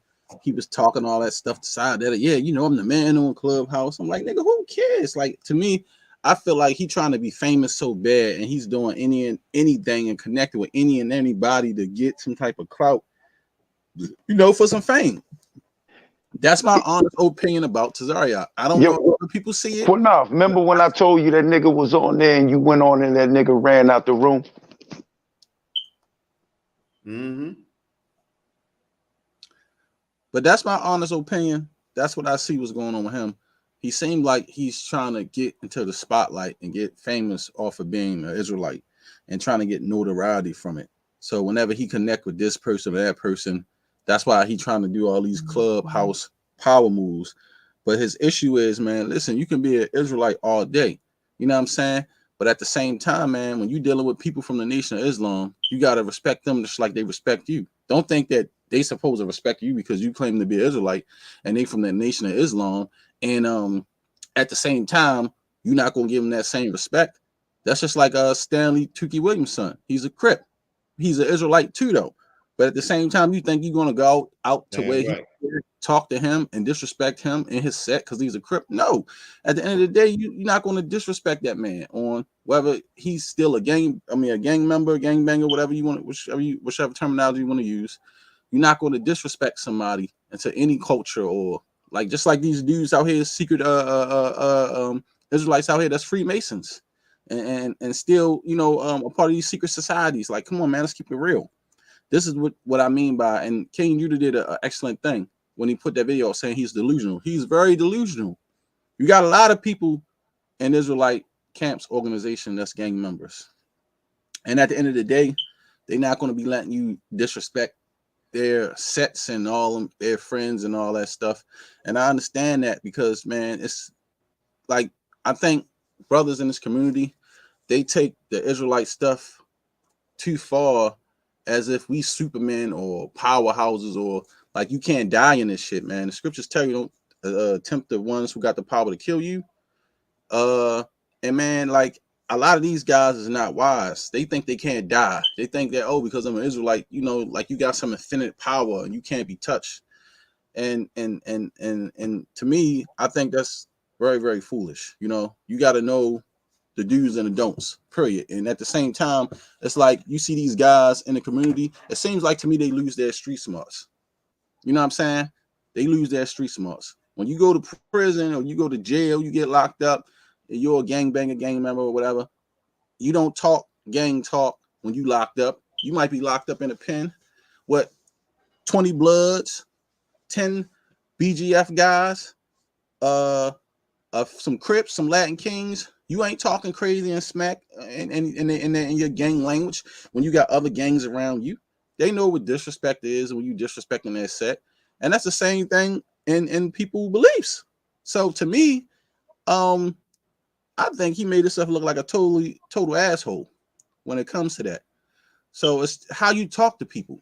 You know, whether somebody a gang member, Freemason, or whatever type of fraternity, even the college fraternities, people be getting killed over that shit. When you claiming what's that stuff, Kappa and all those different college fraternities, they take that shit serious. You can't claim you this in a fraternity if you not. You see what I'm saying? So to me, the man is very delusional. He's very delusional, and his smarts is not there. And you can tell definitely he's not street smarts at all, because somebody with street smart would know it's just certain shit you don't do. And that's all I want to say. Y'all got something else?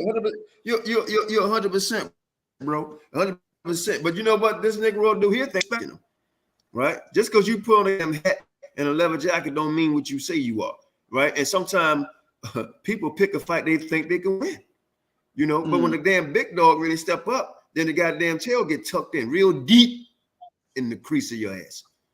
Yeah, You know I mean, I got cousins that's Crips. Oh, Shalom, my Hebrew. I got cousins that's Crips. I got cousins that's Blood. I got cousins that's in BGF. But you know, we see each other, we hang around each other. Ain't nobody talking down on each other. We all family. We love each other. We ain't disrespecting each other. And just because I'm an Israelite and do what I do, don't mean I'm going crazy at them, or you know what I'm saying? Like I just don't get the whole thing with it, man. Like the scriptures tell you about, you know, a false balance is an abomination. These dudes don't understand, man. Like we not no mighty Israelites where we walking around with a cape on and we got some affinity armor. Like, you know, niggas down out here every day, and you could be one of them. You know what I'm saying? Like it's stupid to even, and that's why I feel with Cockroach, I think he feel like because he got all them niggas behind him, he feel like he's Superman and he can't get touched. And that's the thing about him, like, you know what I mean? He's one of the weakest links in ISUPK, him and Mahayim. Mahayim is the most delusional and one of the weakest generals, period, dealing with them. But that's the problem, man. They easy to infiltrate and easy to beat, man. They just put it out there. And like I said, Tazariak, he's on a fame chase. That's why he's delusional and losing his goddamn mind. You know what I'm saying? And I'm not saying nobody shouldn't deal with Wack. What I'm saying is, if you are Israelite and he was using his platform and his clubhouse and all that to try to reach other brothers to get them to come into the walk, I understand that. But, you know, the shit he doing is wrong in the way he's trying to converse it. You know what I'm saying? And I agree with what Wack's saying. I got friends who did 20 years in prison, 10 years in the feds. You're not going to change nobody's mentality the way you think you're just going to talk to them, or y'all can go into prisons, you can tell people this and that. How the fuck you know if you never been there before? You never been in the feds, or you never been to prison. Jail ain't the same as prison. Prison is totally different from jail. So I don't know, but from the people I grew up with, OGs I was raised by, shit I was taught, like I said, I'm cut from a different cloth. The shit these niggas be doing, the shit they talk about, and the way they try to approach people, man, is fucking insane. And I just don't agree with that. Sham, and Sham, the white boy, and Sham, and the white boy started the shit. He gonna tell Wack, oh, I thought you was leaving, talking shit, right? Then when Wack came back at him, oh, you crazy. No, right? Well, see, that's the problem. It's because he's in our community, and he was able to disrespect so many niggas for so long. Now, when you get out here on the streets and you really run into some street dudes and some niggas who ain't trying to hear that shit and will really get at you, like he said, nigga, like, and that's why we trying to tell people, like, when people making this shit personal, y'all out here fucking with people's family, y'all here putting people, wives and kids up in the shit that these niggas be doing, like some of the shit these niggas be doing and sleeping with other niggas' wives. Like, I be trying to tell people, like, man, this kind of shit can get you killed. And these niggas be, they really be thinking like this shit sweet. And I be like, yo, when nigga run up on your ass for real, you gonna have a fucking problem. And don't be trying to, like, the scripture's not gonna save you, man, when you get judged.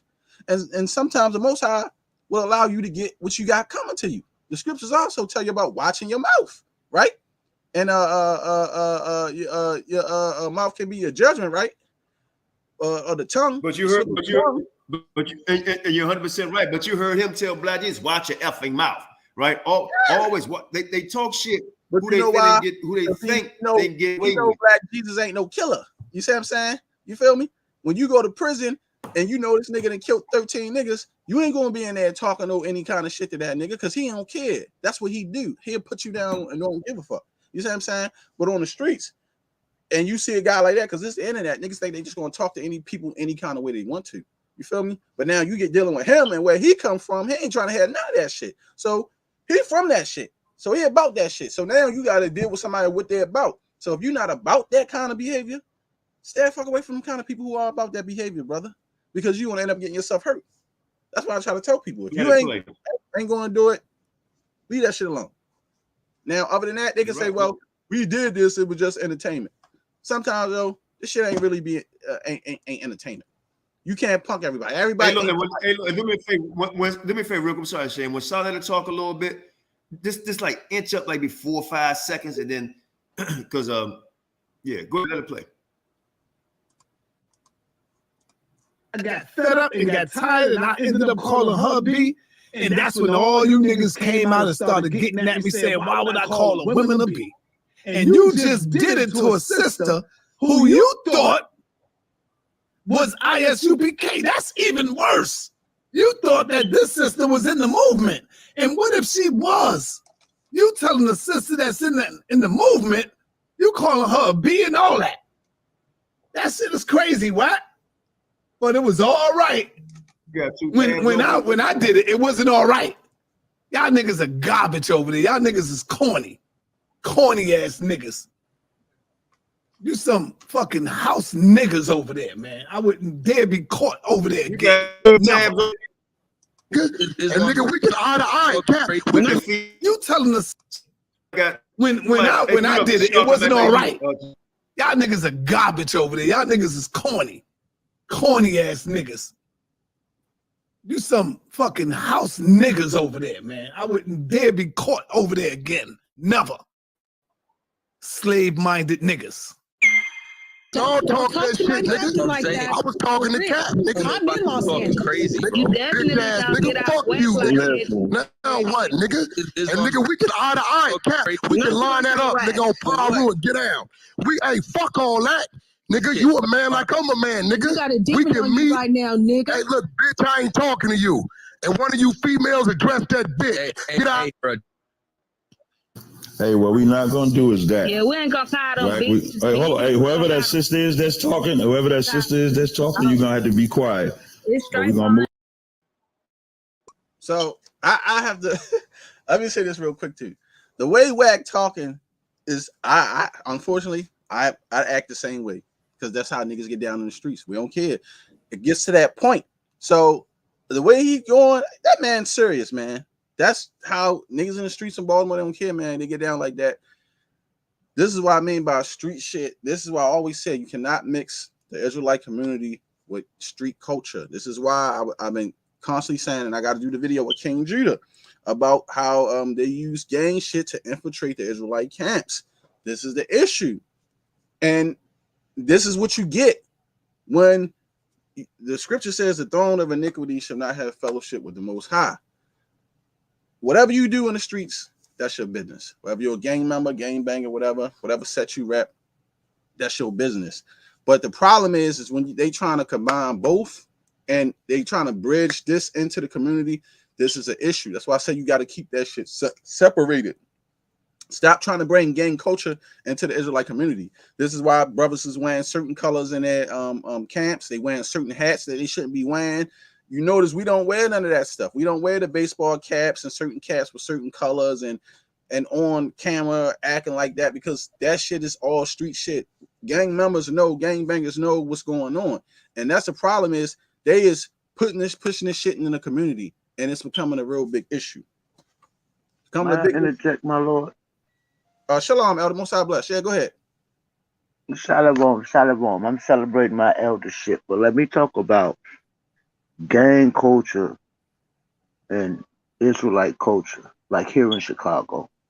I understand what you're saying. You can't mix the two, but we gang banging in Chicago. I'm 51 years old. I've been gang banging my whole life. Sometimes I still find myself doing GD stuff.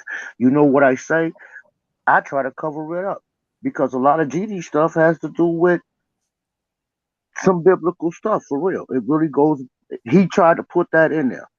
The thing is, it wasn't the gang culture that kind of in Chicago that infiltrated Yasharala. Yasharala infiltrated the gang culture. They came for us. That's how I found. I mean, nigga, I got 5 murders, 4 attempts. I know the difference between jail and prison and all that. No, that's what I'm saying. Got blessed the most. What I mean is the infiltration is they bring it into the community. Hold on, Tisaka. Hold on, Sam and Tisaka. Time out. Because one thing I don't do, right? I don't dick ride no man, right? And Wack, he could do what the fuck he want to do, right? I don't disrespect him at all. What he do is his business. And that's his lane, and I'm gonna stay in my lane, you know. So I don't know, and that's I don't know if that's my say all that dick riding whack, you niggas. What is dick riding whack? You niggas gonna get pregnant. I don't dick ride a man, right? I don't dick ride on this platform, and part of my lane for saying it, right? I'm my own man, right? But guess what? Just like my brother with the shock on here, right? He got his set he rep. That's his set he rep, but I love him as a brother. That's still my brother, and I don't get in his lane. What we saying is Tazaria got in somebody else's freaking lane. Okay, brother. No, he said all right, my bad. I thought you talking to me, Rashad. I'm getting nobody. But I don't get nobody. Wait a minute. I don't get nobody else's lane. What I'm saying is Tazaria got in that man lane, and he was pushing up all that shit towards Black Jesus and JJ 7000 and all that shit. He didn't keep that same energy with him. You know what I mean? And you can't do this. Like Shan said, you can't jump in that goddamn arena if you're not from that damn arena and you talking shit and try to like you doing that with them. You can't do that shit, right? I know plenty of brothers and sisters that's in gangs, right? And I let them keep that over there, but I got love for them. They know it.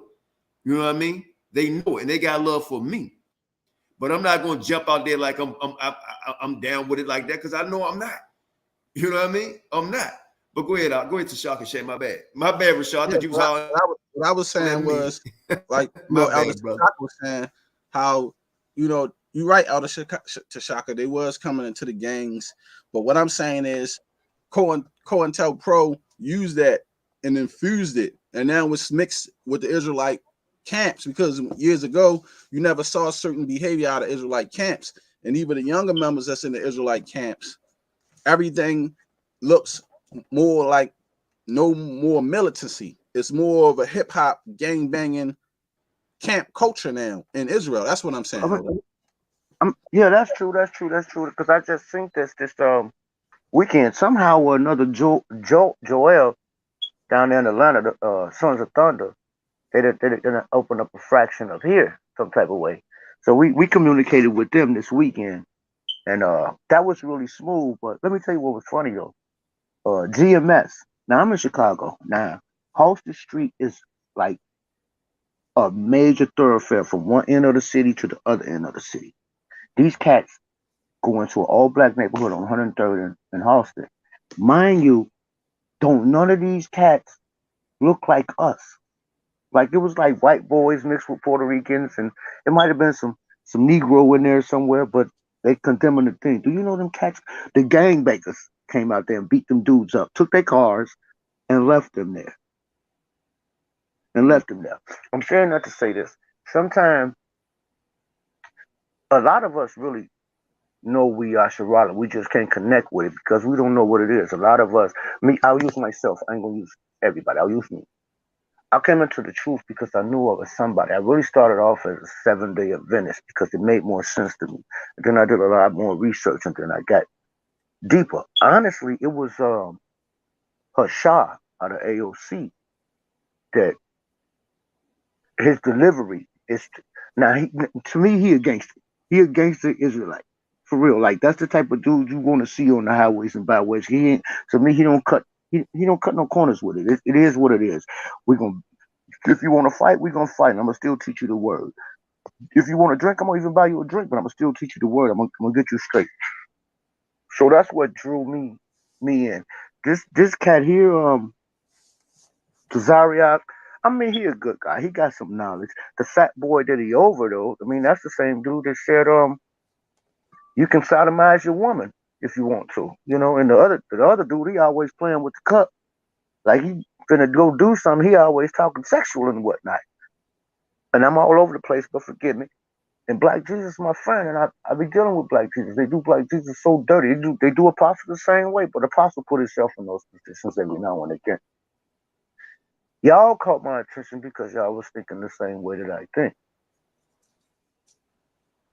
A lot of people listen to. Play. We're not gonna play too much. Go ahead, Sham. Let me mute up.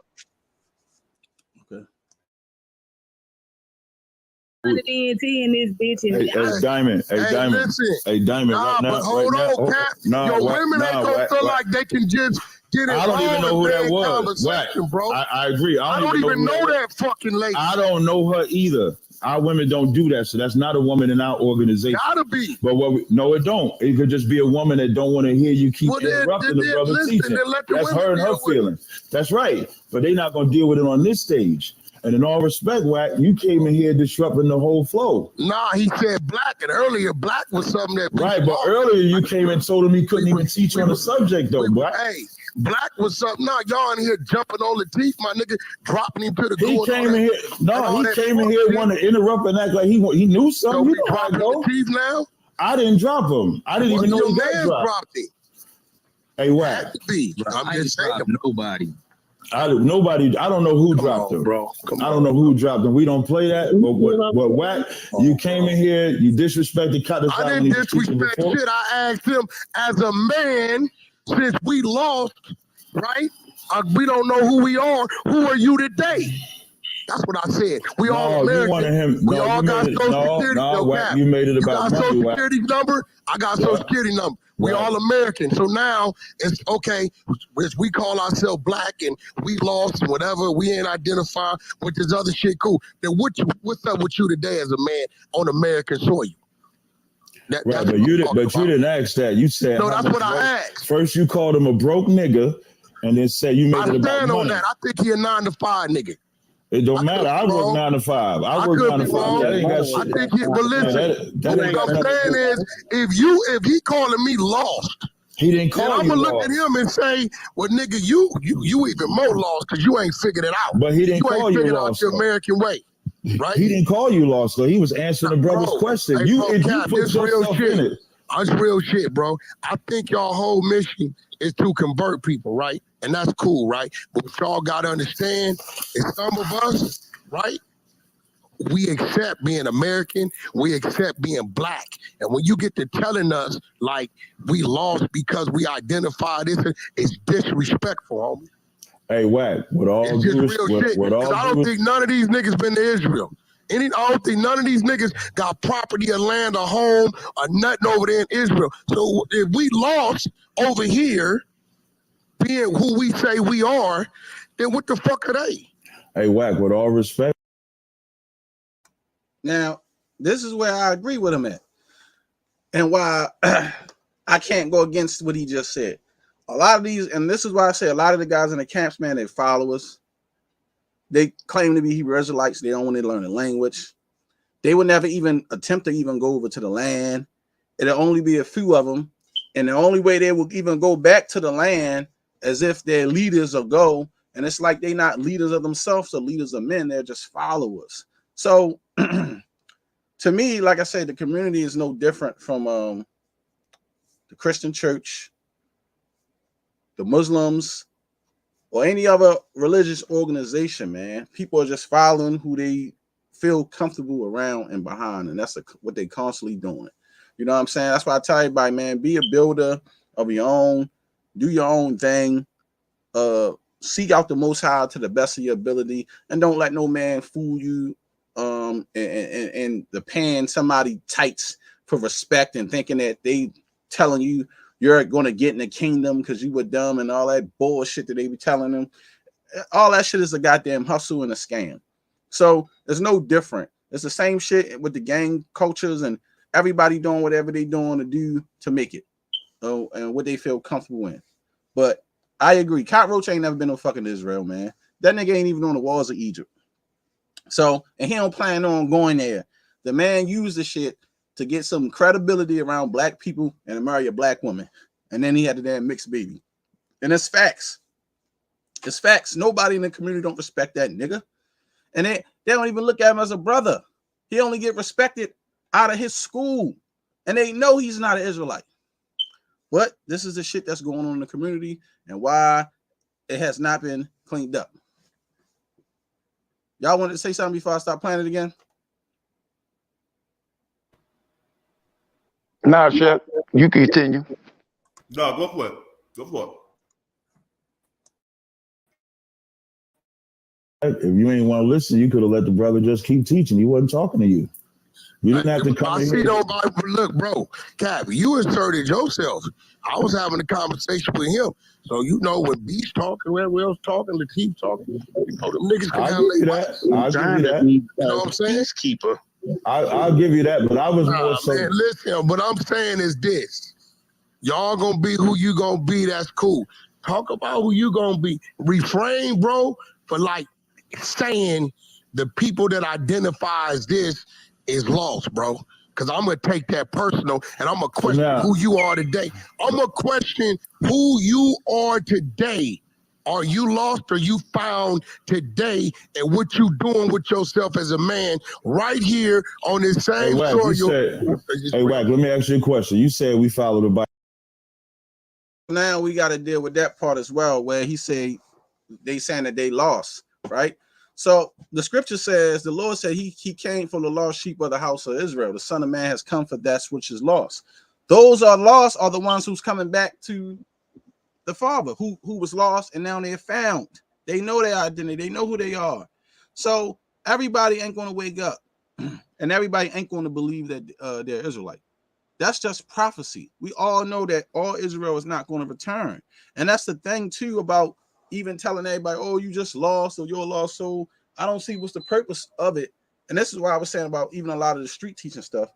Everybody is not going to come back to the Father because that's prophecy. Everybody is not going to return. So even with the scriptures talk about how 2/3 will be cut off and 1/3 will be taken through the fire and certain stuff like that. We all know that all Israel is not going to return back to the laws, commandments, to the Lord. So my thing is, what's the purpose out here trying to tell somebody they lost because they in stuck in ISBK lost. Let's hold on, bro. ISBK freaking lost.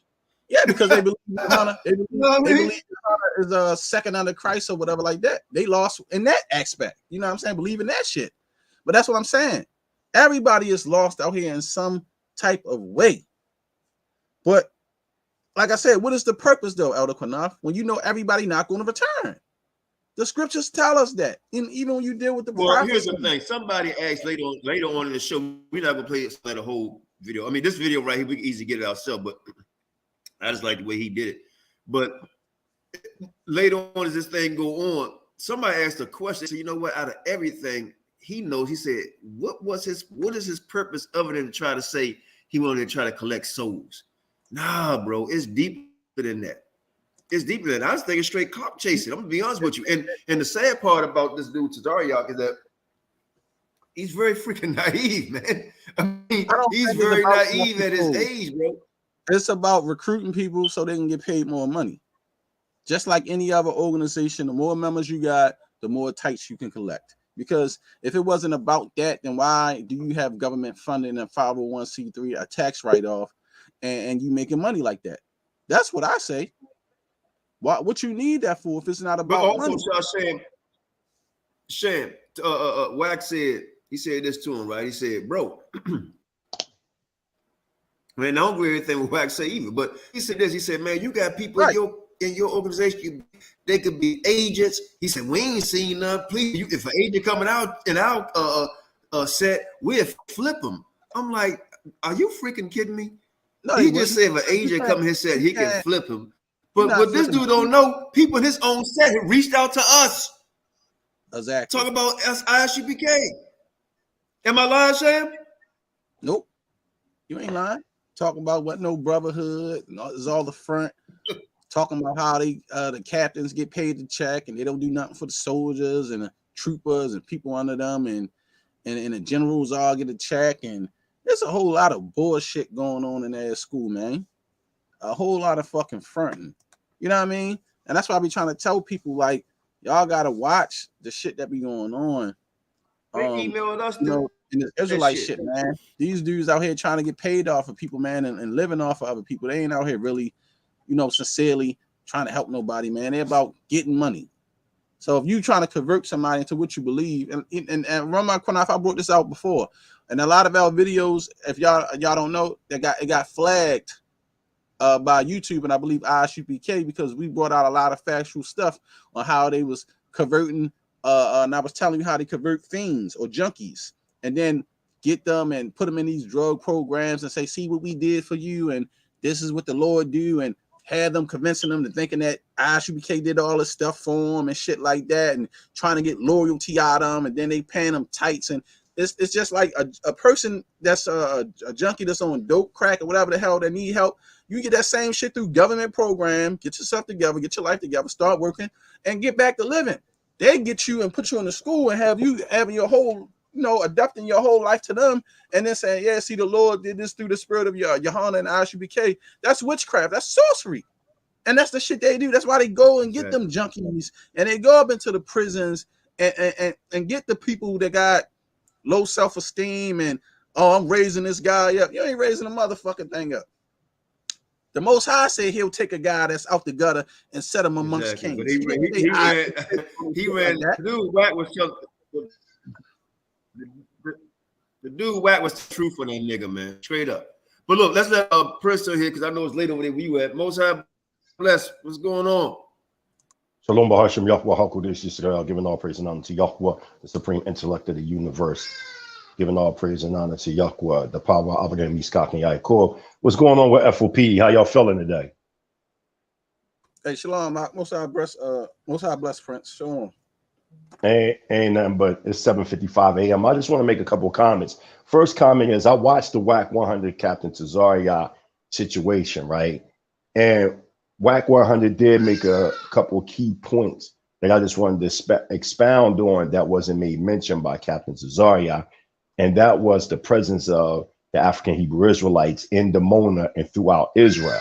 You know what I'm saying? And that there are thousands upon thousands of people that left America, repatriated back to Israel, Northeastern Africa, and other parts of Africa. And I think that can be a disadvantage of ISUBK, because a part of their doctrine is that they really don't have no connection to the presence of Israel.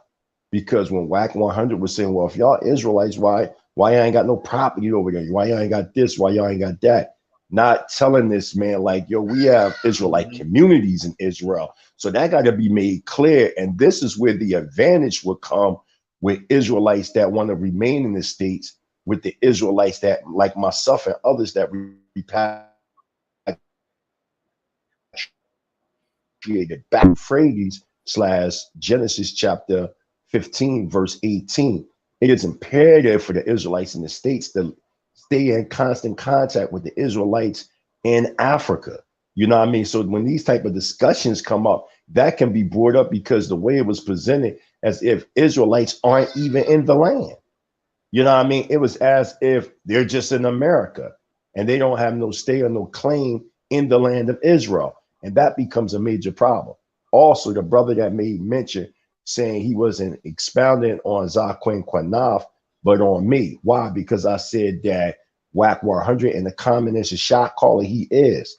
I'm saying I'm from the streets of North Philly. So cats got to watch what they do and be mindful that sometimes you could put yourself in a situation and you could be marked for a target.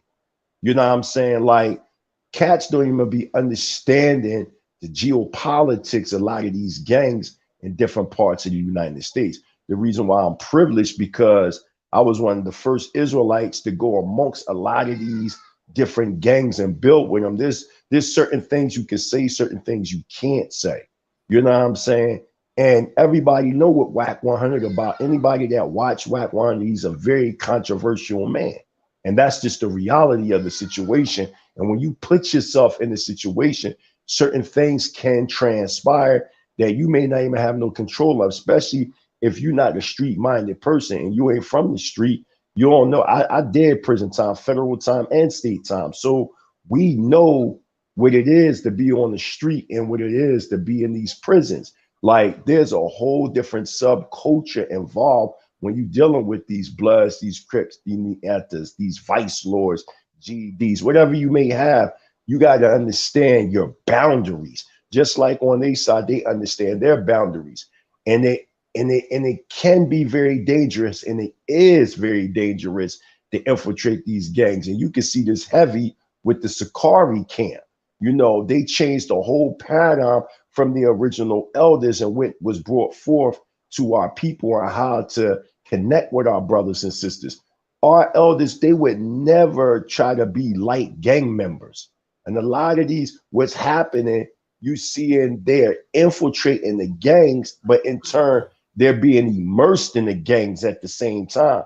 Because the reality is, if you were Israelite, and I'm just keeping it 100, if you were Israelite, you were Israelite.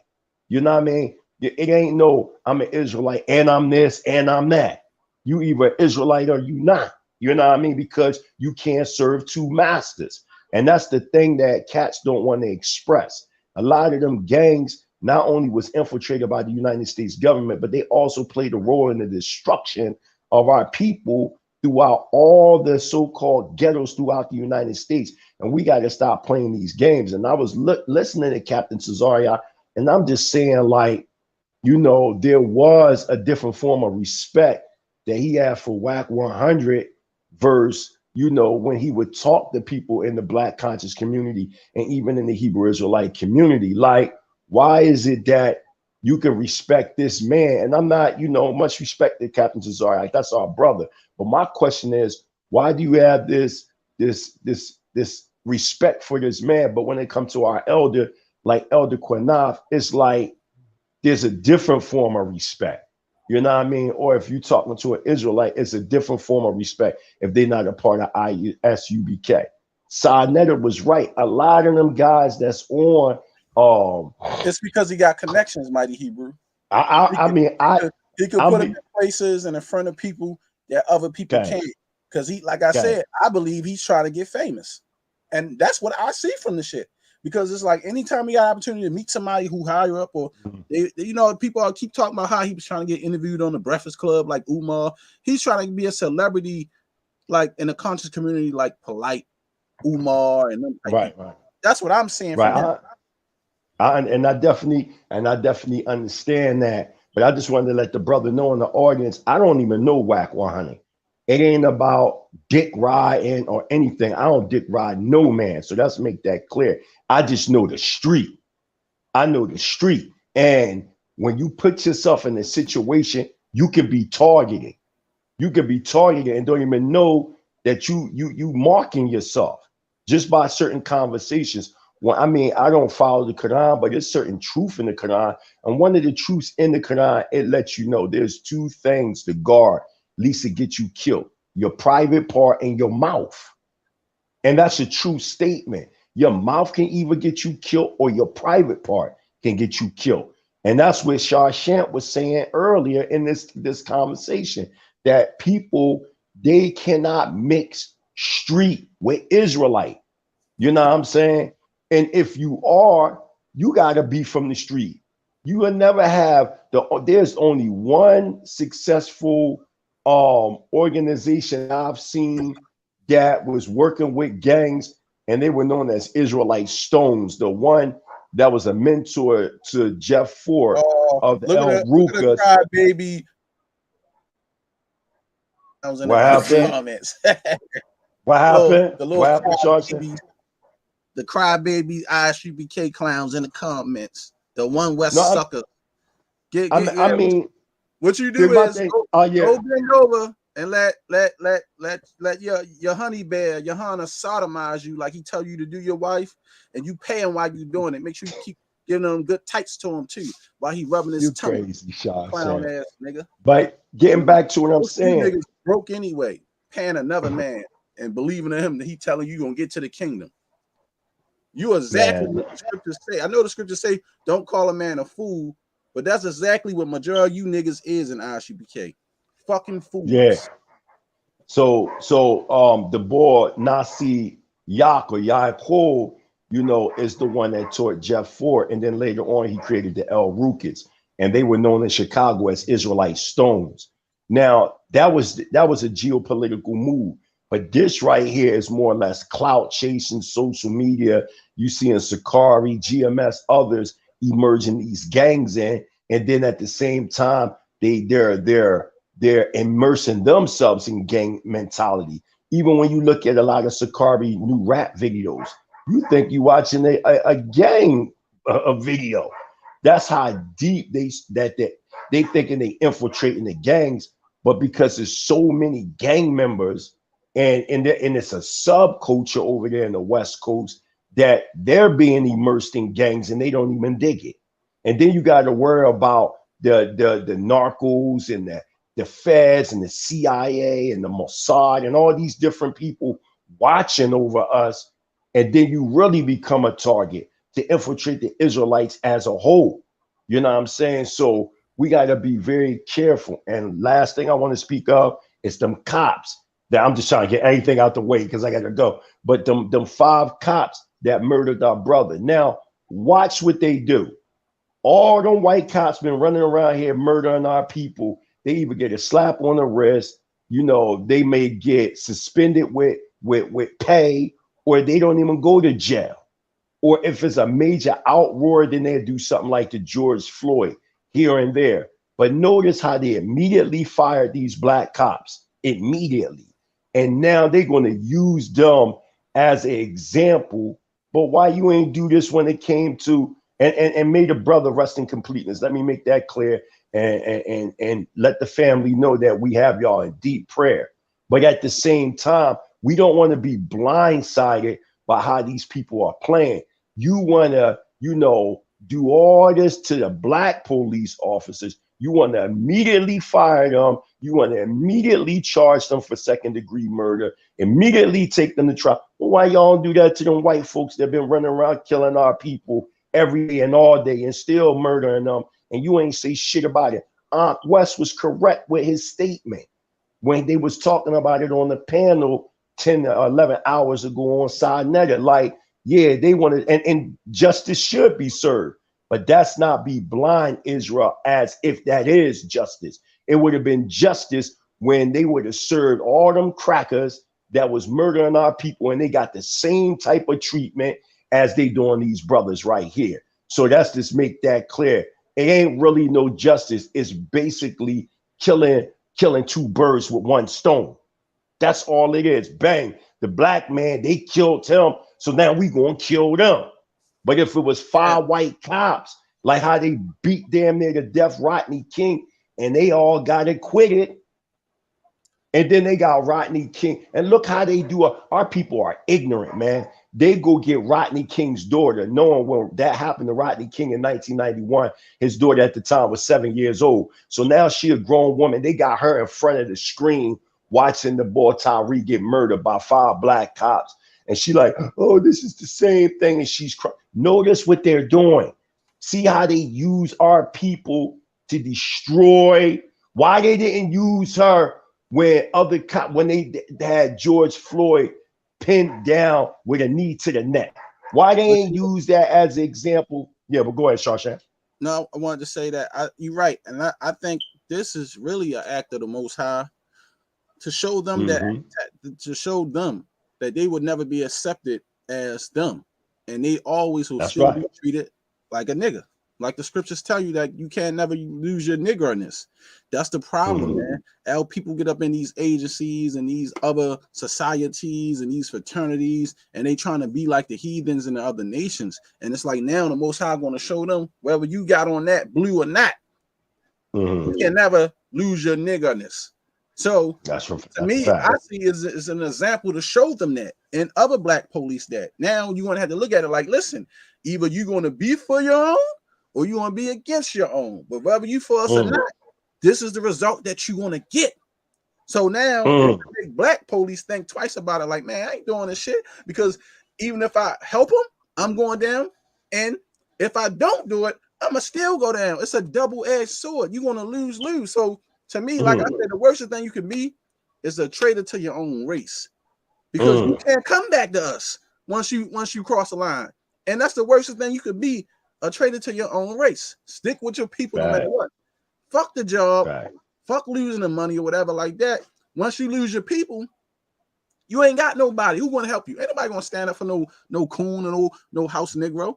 Nobody. The field Negroes did not stand up for the light-skinned house Negro, and they're trying to save mass, and we trying to burn this motherfucker down to get free. So now the Most High, he's putting that heat on them cops. Now everybody. Let me say something real quick, man. Huh? Say it again, Qanath. Elder Qanath. 100%. gonna be on both topics here, right? Because let's say I'm gonna let me back topic. Yeah, you break up a little bit, but go ahead. Go ahead. You break it up a little bit. Go ahead. We not challenging. You know, you breaking up, Zaquan. If you breaking up, Zaquan. Got a general, you got a general and a sergeant. You know, well, go to war. Go to war. You go to war, find them cops. Go to war. You know, tell your captain give you the orders. You know what I mean, and see who the bitch is for real.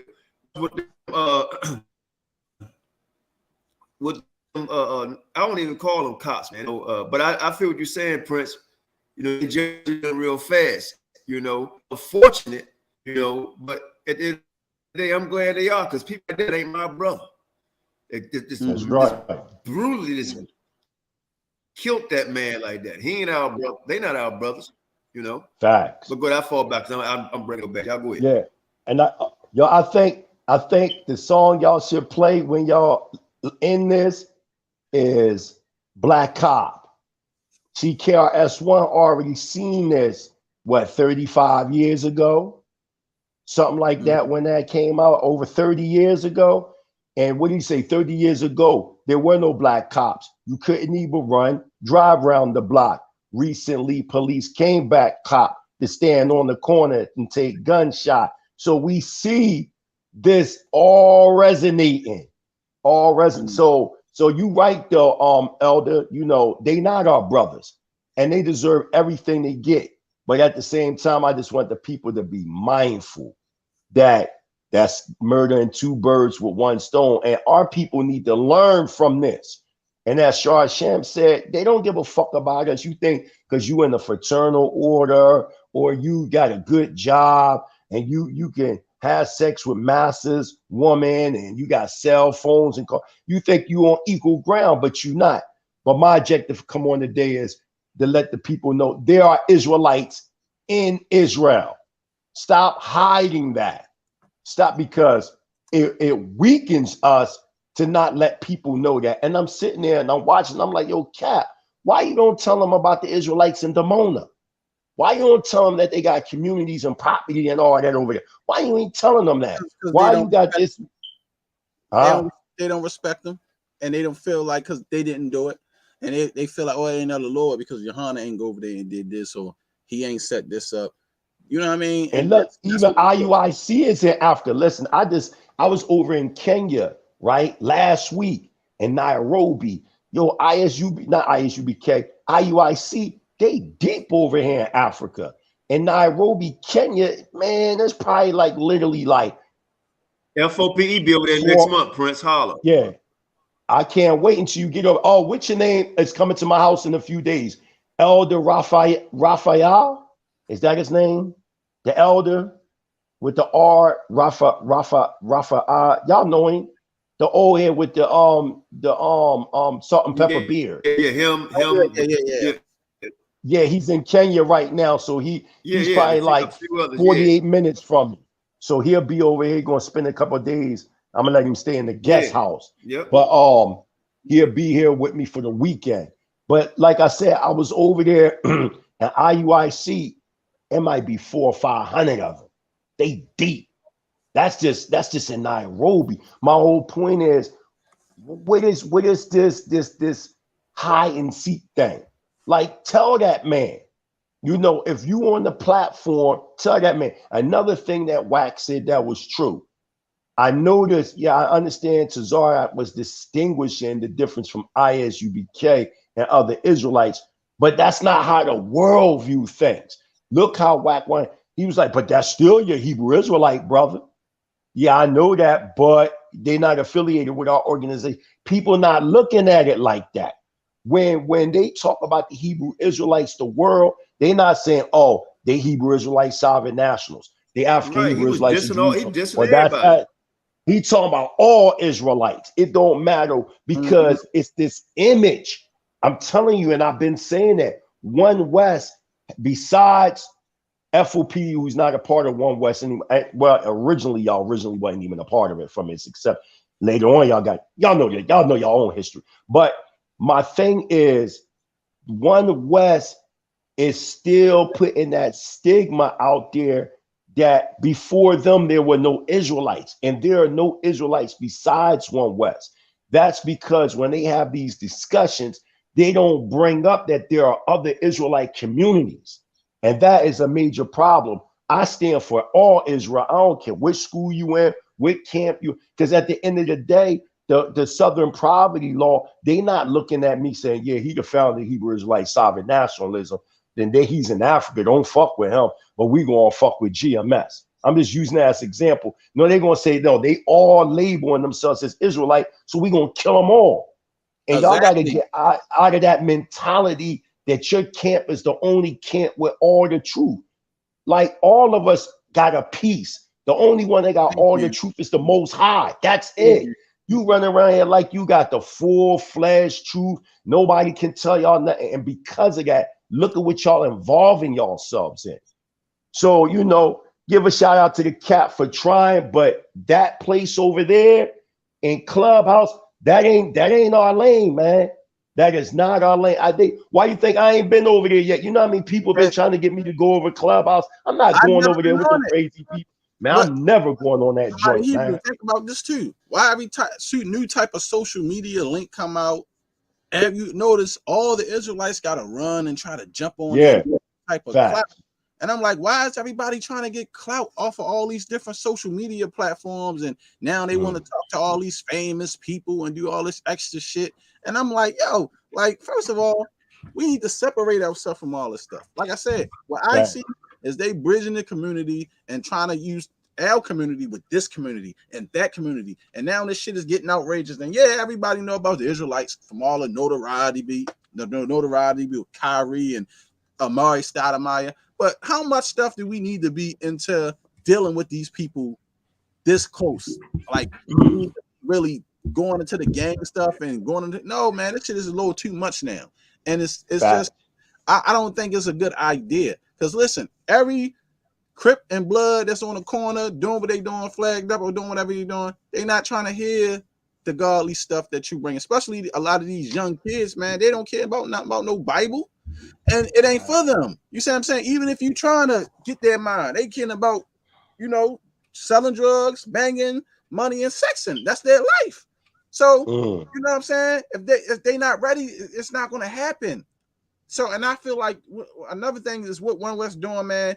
Wherever they be going, they trying to force this shit on people. And I'm like, yo, we got to stop trying to force the Most High knowledge on people. The scriptures tell you, if a man reject you, dust your feet off and move along. I feel like they trying to push it on people. And that's why I think Wack felt the way he felt about you saying, I'm lost because I don't want to believe, or I don't believe. If the man don't believe, he don't believe. I got a lot of people I deal with that know I'm an Israelite and teach them stuff, and they don't believe. But I ain't shoving it down their throat. I ain't disrespecting them. Well, my brother, he's a Christian. My other oldest brother, he's an Israelite. He came in, he learned, and he became an Israelite. He was like, no, this is who we are.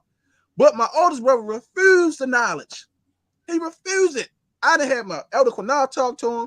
Even Nasi Yashavel, when he came down and talked to my older brother, my brother's a pure-hearted Christian. He don't care about nothing nobody says Jesus Christ is Lord. I try to help him in everything. He don't believe it. So my thing is, you can't force nobody. Everybody is not going to believe. You see what I'm saying?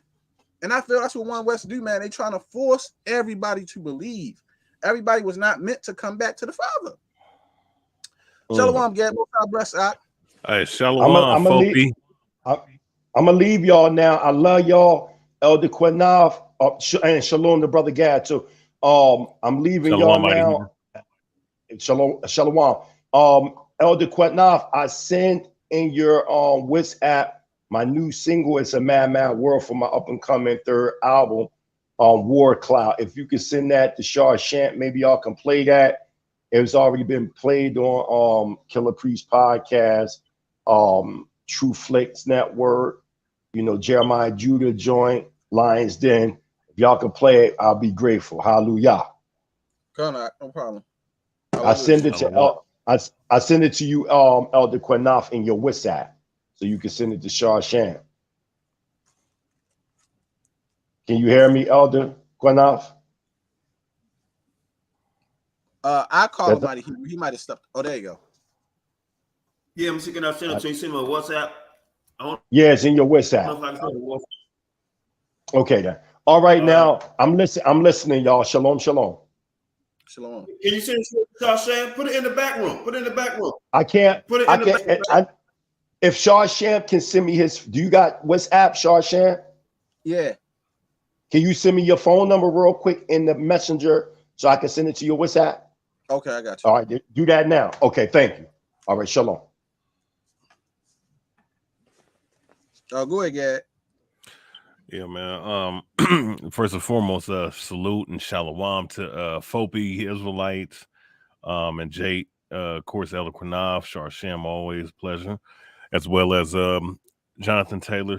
Shalom to you, my brother. You know, here's the problem, and this is something that, you know, I've observed over the years. Always thought it was a problem, but especially now, you know, you have a lot of ignorant brothers and sisters, in particular these head guys of these groups.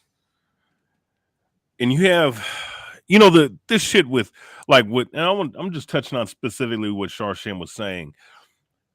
These guys want to associate the knowledge with other factions or other genres of media or entertainment. Now, don't get it twisted. The word's going to be put out there in every aspect, every platform, so that everything can be come full circle and that the elect can be drawn out of that, right? You know, out of that genre, wherever it might be at. But here's the issue, though. When you're dealing with guys like Kyrie Irving, when you're dealing with guys like fucking Kanye West, and it's just funny because I just laugh at this shit, especially with these guys. I mean, they're using these platforms. Sometimes I go on Clubhouse, you know what I'm saying? You know, just to push the word here and there. I might hear what they're talking about. I might put my 2 cents in, depending on if the topic is even worth my time to do so. But here's the problem with these silly camps and groups. Hold on 1 second, Gad. Carrying Yehuda, I don't know who you are. You got to show your face. Carrying, I don't know for sure. It's black. Oh, okay, that's you. Okay, I remember you. All right. Go ahead, Al. Go ahead, Gad. God. And the issue is that you have these guys trying to join hand to hand with these guys, and you got to understand something, right? You have to really understand something. A lot of these guys are nothing but plants and agents, man. Like Kyrie Irving been knew about the truth since 2016. All he did was shared something from the dude that did the Negro Hebrews and Negroes book. That doesn't, what the hell does that mean? He himself is not a believer. And I'm not talking about him being a believer in the same doctrine as One West or anything like that. This man believes in Kabbalah. All right. And as most, you know, people that join these you know, these sports leagues and shit, a lot of these motherfuckers worship excuse my language, but a lot of these men, these people, you know, because they worship certain Egyptian and Babylonian and Roman and Greek gods.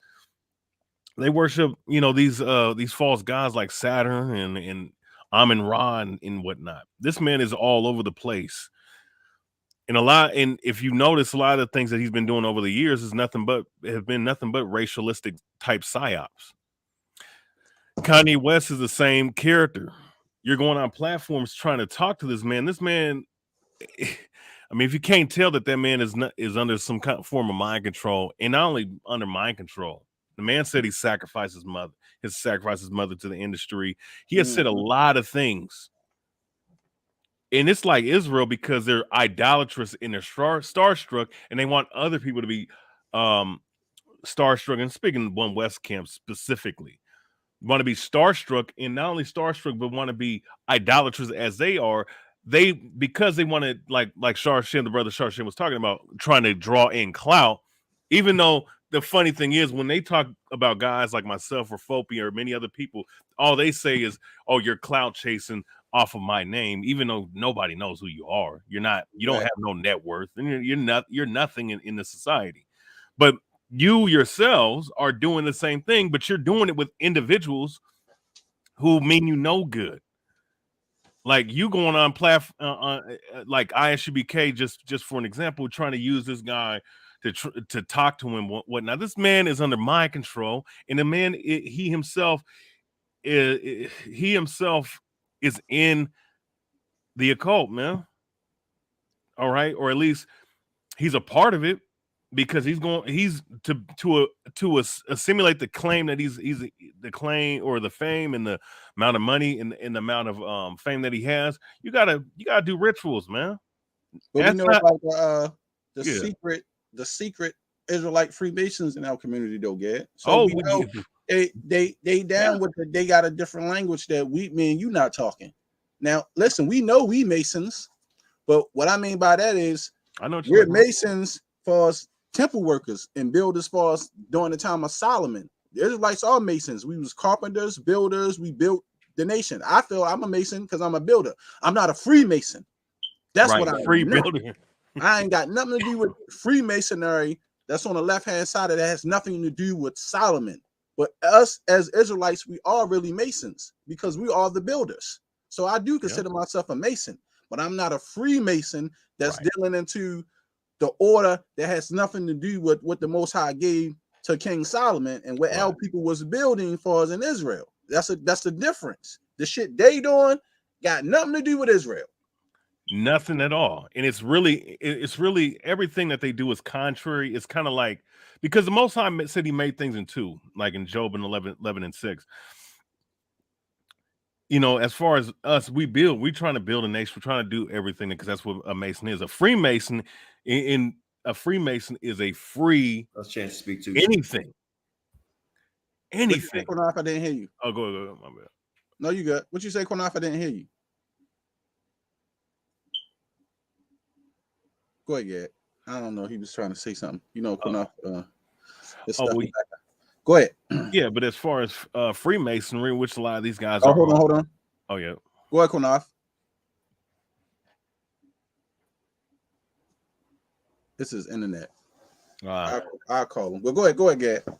Yeah. But Con, as far as Freemasonry goes, that's pretty much the opposite. It's the polar opposite. It's like their left-hand side Luciferian aspect. You have Boaz and Joachim, which is the twin pillars that you see in the Temple of Solomon in the scriptures, right? That's all scriptural, but they use it in their Masonic Luciferian Egyptian worshiping ways. You understand? These guys that they're dealing with, like Kanye West, they're into that madness. They get that power because that's what they do to achieve their fame and their fortune. You understand? And we can go into the book of Sirach 10 and 9, where it talks about there's not a more wicked thing than for a man to have his own soul to soul, put his own soul to sell, and while he liveth, he casts away his bowels. And that's two ways when that scripture is talking about, because honestly, that's the power that they get on the left-hand side. You dig what I'm saying? So, for you to try to go to these different platforms, like you have Israelites that be on Sonnet all the darn time, right? Like ISUBK, Sakari, Lions of Israel, all them characters. That's what I look at them as. Guys, this man is blaspheming the Lord, the scriptures, talking gang shit about this our beloved Bible and this beloved knowledge. And yet somehow, some way, you want a piece of that fame and popularity. To me, the way these guys act and the way they move, because of these things, because there's so much stuff out there, and then they call guys like myself conspiracy theorists, even though that's a CIA terminology that they put out there for idiots like them to push out there and propagate and put out a certain propaganda against people that are exposing the wicked ideologies that these people follow, these satanic ideology that these people follow. They use that and they talk about that, but here it is. You're caught up in idolatry with someone who don't even believe in what you believe in and is actually against what you're with, and is trying to get y'all set up and locked up, man. And they're trying to put this on us because whatever they do, whatever these like a brother of mine said, crash dummy goofy Israelite camps do, whatever they do, we're talking about raid, talking about all these different things, talking about they're gonna do this, that, and the third, and that ain't just GMS. That's all these groups. Please believe that's all these groups. All right. When all these things come full circle, they're gonna draw in other brothers and sisters that ain't even on that kind of mentality, because of the stigma they're gonna put on the nation of Israel. Right, they're gonna put it on us as a whole, and that's what I'm saying about when you see certain things that Sakari do with the bulletproof vests and automatic guns at camps, and you know what I'm saying, Israel, and that's not a good look. You know what I mean? They looking like a militia out there, and like I said, it's a lot of shit that I wouldn't do, and I just disagree with. I understand laws of the cities, but nobody should be getting shot at an Israelite camp. You know what I mean? Like, I don't believe that that's of the Lord. Like, you know what I mean? Like, and I don't believe the Most High would want to put us in harm's way. And it ain't about being scared, man. But come on, man. Let's just be truthful here. Everybody got children, wife, kids. Everybody need to go home safe after teaching the word. I mean, nobody should be getting shot at by automatic weapons and somebody trying to kill you just for going outside, reading the damn Bible. Like, we understand that prophets got killed in the ancient days when you're dealing with Paul and Peter and Thomas, but come on, we're not living in that time where us teaching the Bible is at that time point we on earth, and this shit is just crazy like that at this moment. It ain't crazy where we seeing things like the scripture said we ain't never seen on earth. It ain't happening at this moment. You know what I'm saying? I just think some of the shit that's going on is self-afflicting wounds, and them bringing in other bullshit into the community, which is causing an issue to the community. But Curry and Shalom out, Most High bless. Thanks for joining in. You can get the floor out. Shalom, Elder Qanath, Shalom, Shashem, and Brother Gad. Shalom. It's my name is Kier. It's like I'm sorry, Kier. Hello. It's all good. It's all good. I wanted to weigh in on what you were just saying. Like, that's real ignorant, because in the time of the prophets, they was getting killed for bringing out the word of the Lord. Niggas getting shot at with those guns and all stuff like that. It ain't got nothing to do with them bringing out the Bible. It's because of the false affiliation and them getting. See, they really game goofy, to be honest. And I'm specifically going to target and talk about Sakari, because I'm from West Oakland. Gang activity ain't even really real in the city like that. It's a lot of cliques and stuff, and kind of like what the elder said. It was funny because it was kind of like that in Oakland, like how he was talking about by the streets. By the streets, is what is clicked up. And it was funny. You put up a movie my cousin was in, Hood to Hood.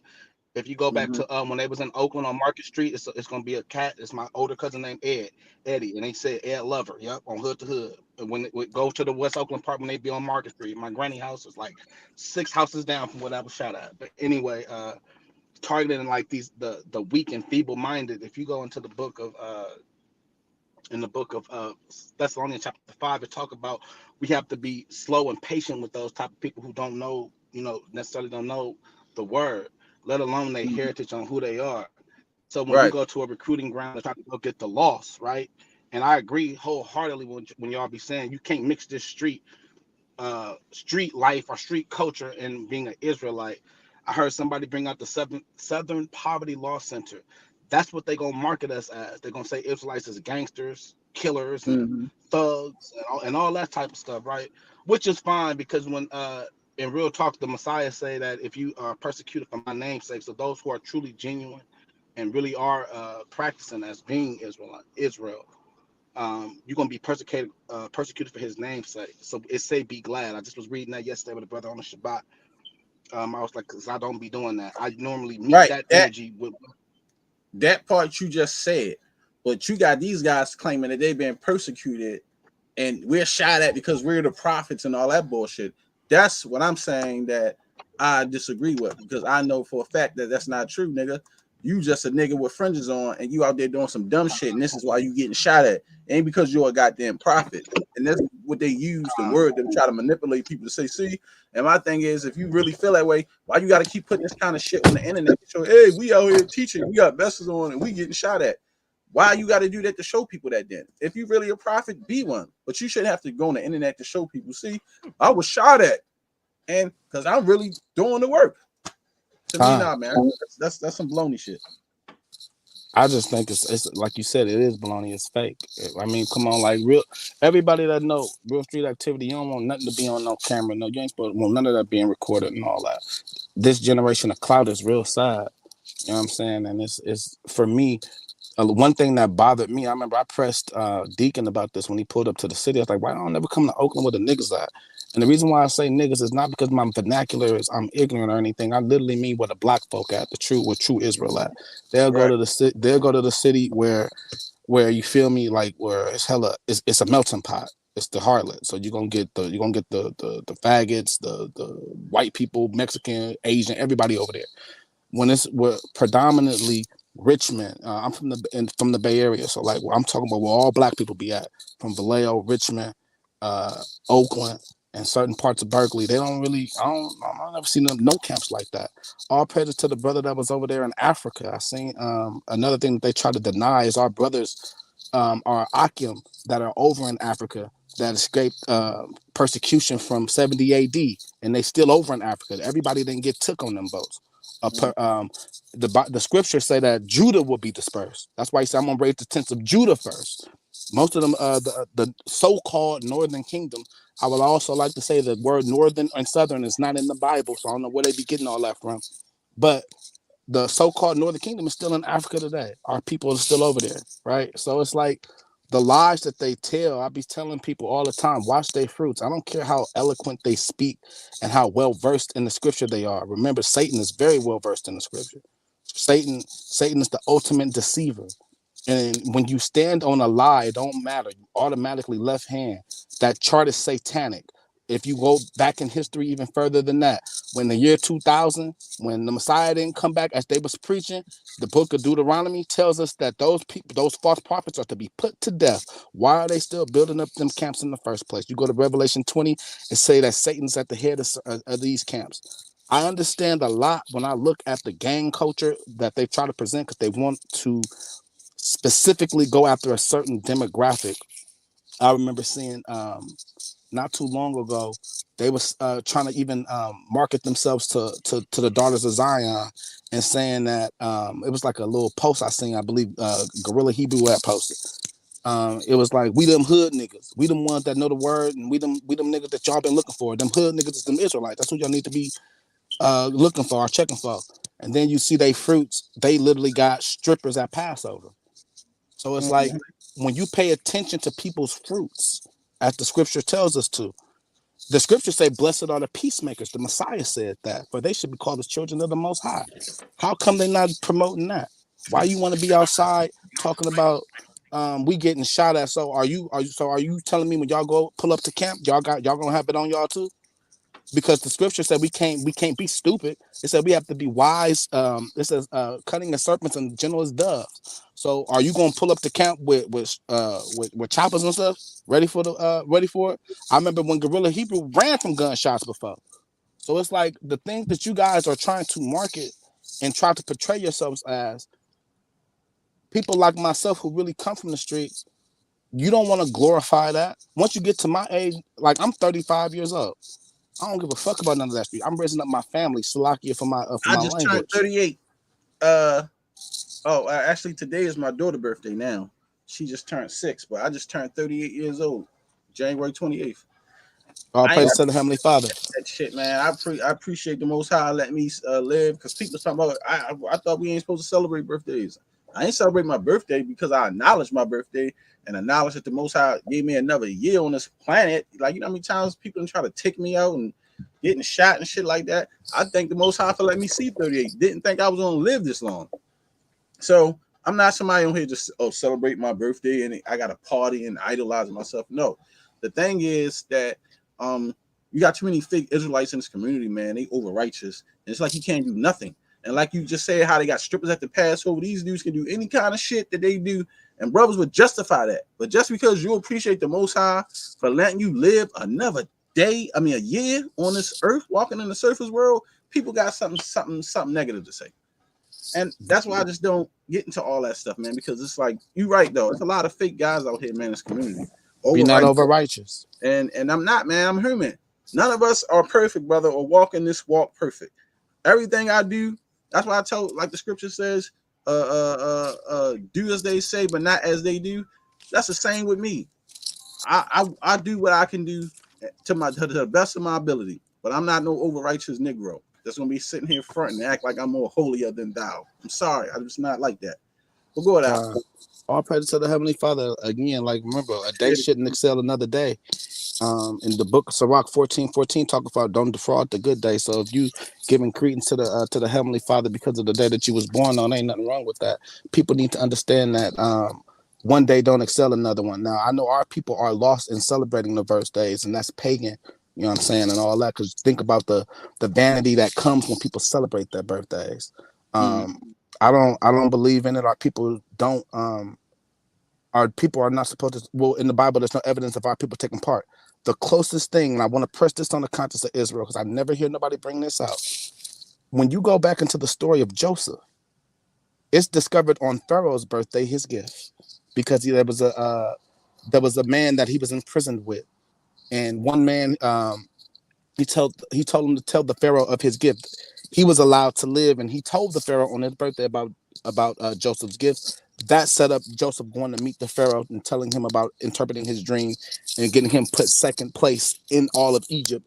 And at that time, Egypt was the royal power, so he was the second most powerful man in the world, if not. That came out of a birthday. I'm just saying, I never hear nobody speak on that point, so I wanted to bring that out. Not saying that we brothers forget too.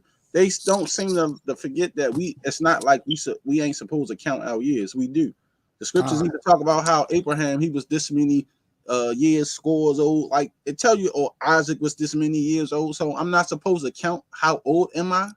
You know what I mean? Or keep up with the time that I've been here. So I'm just keeping up with how long I've been on this planet, walking the surface world. It ain't to celebrate or glorify myself. Because like I said, I don't do shit on my birthday. Nothing. If anything, I'll take a hard drink, because this is a hard life, and I thank Yahawashi for letting me see another one. Because people dropping like flies. So, and like I said, I ain't over righteous. But go ahead. All praise to the Heavenly Father. Yeah, no, I agree. And again, I stand on this too, because the scripture always talk about you'll know them by their fruits. People got to really start observing fruits. Everything don't have to be for show. Everything don't have to be for clout. Remember, you can't be. To have friendship with the world is to enmity with the Most High. So if you're friends with the world, you're an enemy of His. So I mean, like if y'all teaching I'm not talking about y'all. I'm talking about the camps. They pushing this gang culture and all that. Why are you pushing something that's of the world? You feel me? Like why are you, instead of being that we in the fourth quarter down 300 points, it ain't time to be playing outside. I see a lot of pussyfooting playing goofiness outside right now, in terms of so-called Israelites. And then another point that I wanted to expound on with these camps. If you really want to be technical, the words say Judah will be dispersed. It didn't just say all to America. They could be anywhere. If they practicing and keeping the laws of the Most High and they are Negroid descent, that's our brother. We know we at the four corners of the earth, because the scriptures tell us that Israel is at the four corners of the earth. So they scattered all over. Everybody know that they scattered all over. And that's what I'm saying. And for people to deny that Israel was scattered all over this earth is ridiculous. Thinking that and one camp ain't going to be everywhere in this earth. Point blank period. Because no camp or Israelite camp out of here, and IUIC is probably the biggest now, because the Israelite God Jesus Christ Church has been shut down now. So I think IUIC is the biggest now. But they not even big enough to supply and go around this whole earth to spread the word around. And that's what I'm trying to tell people, man. You telling me the Most High, He only going to use a little old school that started in 1969 in what was it, Harlem, New York? Stop it. That shit don't even make no fucking sense, man. Cut it out. Ain't it on film? Ain't it on wax when they was like when the elder was like, I don't know if it was Abba Vibbins, when it's like, that's the hook though. I know it's fake, but that's the hook. Like, right. That's what Chief Naphtali said that Bivin told him that. That's why they do it, yeah. But I'm saying, like, with that being known, why I don't understand why the masses of people is following under the traditions of men. Jeremiah 17:5 talk about that man is cursed. See, I think the one thing about the camps like that I do appreciate is you can always tell when a person is new to the truth. They be overzealous sometimes, and they be burning with that fire like Jeremiah in their bones. You could tell. But once that's how I was when I first came into this truth, and I used to watch the camp. But the one thing that I did do is open the word and read for myself, because I never want nobody to tell me nothing. Let me find out on my own, and that's the relationship. That's where the relationship with the Most High will begin, because your fear of Him is the beginning of wisdom. But your personal relationship needs to come when you get in that word. If you got a teacher that's telling you something, you believe in the breakdown. Let's keep it real. A lot of these, like I don't. Again, the proof is in the pudding. For the ones that are corrupt, the niggas that be after brothers' wives, drug addicts, drug dealers, liars and deceivers that's in these camps, for people like that, you got to watch those fruits and move away from them. Because like for me, I never wanted to be in no camp. Even when I came into Israel, I've never, before I was in the truth in the world, I always rocked to myself, to my lonely, always. I never wanted to be a part of nobody else's group or faction. I always had my own mind. And I think that it begins to show when you're easily led, you're a follower. And when I didn't even know that the 501c3, whatever the tax code thing is, I didn't know all the camps had it. All One West got that. And that's what I said. Why I'm in the scriptures, and I read the scriptures where it talks about don't go down to Egypt for help. They laughed at me when I brought that out. The scriptures tell you we ain't supposed to go down to Egypt. This is modern day Egypt. It tells you, listen, I tell them, show me in the scripture where the scriptures tell us we're not supposed to make a covenant with them, right? A 501c3 is a covenant, an actual government covenant. So if the scriptures say don't go down to Egypt for help, don't even make a covenant with them, that shows me that you're not even a true follower, because you're a lawbreaker. The Messiah did not have a covenant with the Roman Empire. When he walked in during that time in Rome, when he went to in Egypt, all the times for the power to be, show me where Yahawashi had a damn covenant where he said, I'm going to teach the doctrine. He was fighting against his own people. So it don't make sense. So you cannot convince me that I should have a 501c3 when the very man that was sent here to lead us out of the shithole did not have one. He would be considered a radical or a rebel. That's what I am. So the Messiah to me, which I'm gonna keep it real, would be a field nigga. The rest of y'all, these covenants with the government, y'all are house Negroes. Y'all not really for the movement, because you would be a fucking rebel too. You're not going to make a deal with your enemy. I'm not making a deal with my enemy. How I'm going to make a deal with somebody and say, well, I'm going to just do it this way. You're still not going to overthrow them, because you're not free. That's what I'm saying, brother. It's no different than the Pharisees getting the money from Rome. Look how Judas went and took the 30 silver pieces. Exactly. Pray his own brother. Exactly. Hey, let me put. Hey, look. Remember, I'm not gonna say too much before I hop off here, y'all. But I got they fruits. Remember, they fruit. They talk about gangster culture and thug and shoot. They teach that you can sleep with harlots. Yeah. I'm lying. Yeah, I'm right. Lying. Talking about it's a business agreement. That's bullshit. Come on, man. Yep, GMS and Sakari teach that bullshit. The bullshit. Tell you don't what is it? Combine your soul with a harlot or whatever like that. So yeah. I mean, it's like the scriptures. Certain scriptures plain they tell you not to do it. They just overlook those. Hey, Proverbs 7 tell you it's a commandment. Go read Proverbs. Go read when it comes to that. Go read Proverbs 7 and see what it's talking about the harlot. And then the depths of hell and all that. When they say this is a commandment at the beginning, the verse 2 in Proverbs 7, because I knew they was off when I heard that, but I mean, like, that was after I seen them with the harlots at Passover, which was crazy. But the cold part about me, like when I started peeping stuff like that, I was like, it's so obvious. Why are people still listening to them? If they got obvious fruit, you can look at it and see. They taught that the four-mother Ruth was bought in a harlot transaction, when really, if you know the law, there's a next to kin's law that Brother Boaz was following. that also came with an inheritance of land.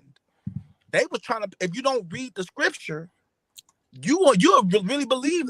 So he, bro. That's how that because they teach that Ruth is a Moabite when really she's an Israelite. She's from the plains of Moab, above the Arnon River. When you go into the history, you understand that.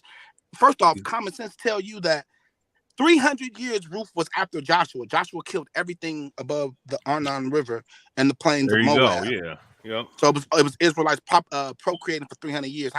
How could Ruth be then a Moabite, right? Well, you know, they're trying to find a way to keep that the mixing doctrine going. That's all.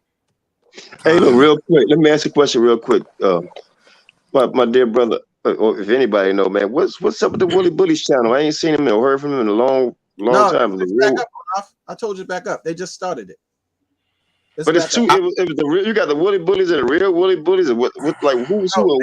We with the real Woolly Bullies. Masha, G Brew, myself, D Red, the tactical bully. The channel probably is starting back up. I ain't gonna lie. I know they did a show yesterday. Marshall just started the channel back. It's called the Woolly Bullies Reloaded.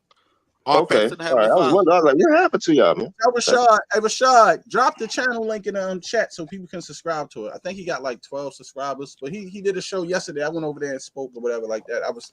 Okay, you ain't tell me. I ain't know. All right. Now look, I knew. Mashayach told me that he was gonna put it back up in January, so they just did it. Yeah, he just did it. All praise to the Heavenly Father. Hallelujah. All right, yeah, stay less. Don Pete, most high bless, man. All right, I'm gonna sit back and chill a little bit. Yep. Hey, I've been missing y'all. I've been missing y'all. You know, as I've watched a lot of these events unfold, and you know, I kept quiet for most of the night. Didn't want to come on until a little later, but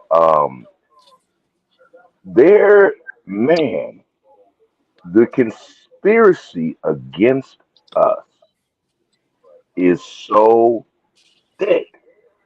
It is not funny.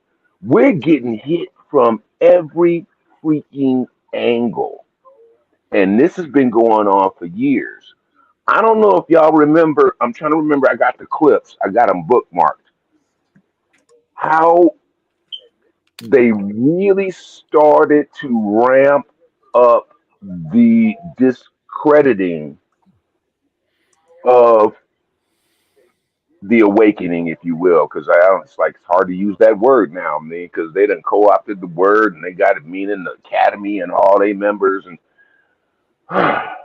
but what the Most High is doing with us, they saw that, they peeped that, and so they went into this whole discredit campaign. One of the things that caught my eye that was huge was a movie that they were going to put out. I'm trying to remember if it was coming through Lionsgate. I got it bookmarked. Asher.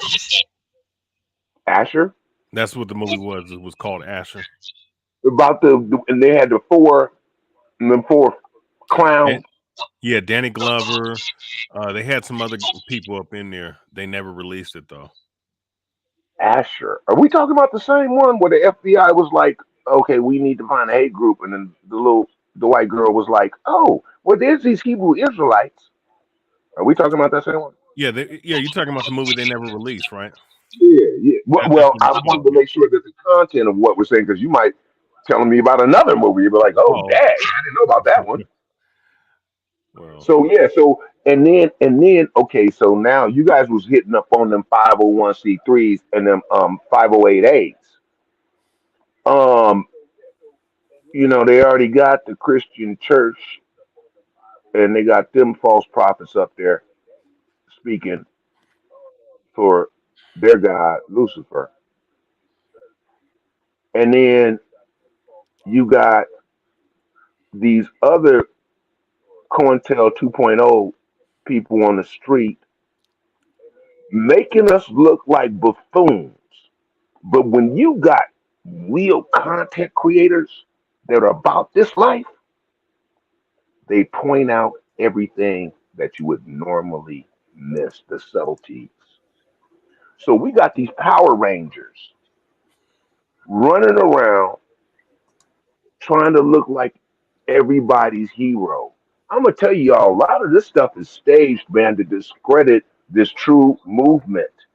Yep. I question the blue checks. How you get your blue check, huh? You know, is that code for you guys to let you know, hey, we on the same team of leading these Negroes into a burning warehouse this time? So I question, you know what? I put it to you like this. Everybody has to go through a spiritual test with me. Yep. And that's where the Ruach HaKodesh puts his blue check on you. So the people that I deal with, when I first found out about who we were, because I had been through that book, man. I mean, I was devout Christian, man. I was devout Christian. I was in that book every day reading. So I done been through that book. I'm 58. So I'm into that book I don't know how many times in my life. And it wasn't until the Most High was ready to wake me up that Deuteronomy 28 was pointed out to me and my journey began. But I ran into some of them camp cats out on the streets here in San Francisco, and the way that they behaved was so disgusting that I didn't want no parts of that. Then I ran into what's his name? You know, the one that left them folks stranded. Y'all know what I'm talking What car? A about? GOCC? Yeah, that fool, him and the monkey. Him and his monkey. Um and when they got humiliated by these rabbis, they were telling the rabbis was telling them they can't even speak Hebrew. I was just like, and they wanted to charge you all this money to learn Hebrew from them. That's because they was teaching Lasha Wan Kadash. The thing is, they was marking them because they couldn't speak the biblical Hebrew that they use, the one word Hebrew that they use in terminology. And that's why I was telling the Israel like that you will be considered weak at, because if you don't know biblical Hebrew, they use that against you. It ain't that you can't use Lasha Wan Kadash, but you still need to know biblical Hebrew. Because it's a one, basically a one biblical Hebrew language that they put together for everybody to know and how to speak it. And don't let Sharkham's age fool you. He like a reverse Benjamin Button or something, man. He got all that wisdom. No, well, you know what? I can attest to that because he you know, back in was it 2016, 2015, brother loaned me gave me the Bible. Was it the book Imperial Rome? Imperial Rome, Radiator Yeah. of the Men. Yeah, I was looking for that book, and the brother I had like 4 of them. Oh, yeah, 4 of that shit. Yeah. Hey, have any of y'all read the book Judea Trembles Under Rome? Yeah, I have that book. Hey, that's a good read right there. I recently got not recently now. I had it for about a couple months, but I'm almost finished with it. It's really, really interesting, the points that's being brought up by Windsor and that. Yeah. Hey, Sharkham, if you got 4 copies of them, you know, you can send me one. I think I got a couple more copies of it. I'll look. If I have an extra, I'll give it to you. Oh, right on. Yeah, Naphtali and them got my address, man. But I'll give it to you. You know what? I love that. I love that. When you guys got together, see, they called me. DeBar called me when they was all together. Man, it was a beautiful thing, man. I'm gonna tell you something, man, because I got to spend time with Naphtali and her husband in Hold on. St. Louis. Rashad, is that you? Hold on a second. Rashad, is that you? Just turn your camera on real quick, because I don't know if somebody might. You got a T there, and I know you usually have a lion or something. Oh, all right, that's him. I just wanted to make sure if I put him on. No, I took my line away too when I came on here. No, it's not that. It's just that, you know, sometimes people be coming on here. Hey, Don P, can you mute up real quick because there's feedback coming? Yeah. I got you. It's that, you know, people will come on here and they'll use other people's names that be on the show, and they be somebody else, and they put crazy shit in the back chat, or that's all. So now, and see, he got a T there. That's why I said, wait a minute, hold on, let me ask. Let me see. Let me see some G Brew. Yeah, my bad, Sam. That's G Brew. Yeah, shalom, brother. Hey, shalom to everybody on the panel, man. Shalom. I just want to say, man, today is the day that the Lord has made, so we're gonna rejoice and be glad in it. You feel me? And yesterday was a day that the Lord had made. So I want to just, give all praises to our high power for giving my brother Shasham another day of life. You feel me? I just want to give all the praises, to the Most High for that. Praises. And Sham, I appreciate. Yeah, my bad. But Sham, I appreciate you shouting us out, man. To all our folk family that was rocking out with us before the channel got clipped. Man, y'all come back and subscribe to the Real Woolly Bullies Reloaded, so we can keep pushing what we got. You feel me? So I appreciate that, Shasha. I mean, Kia, shout out to you, Uncle Don, and the brother Gad. Shalom, shalom. Yeah, shalom. Shalom. Shalom. So, and as far as this topic y'all talk about with I ain't gonna be too long, but with Whack and Tazaria, Whack is whack to me. You feel me? And I didn't mean to, you know what I'm saying? I don't know what grown man can sit around and gossip for like 24 hours out of a 24-hour day. I just don't know what man can do that.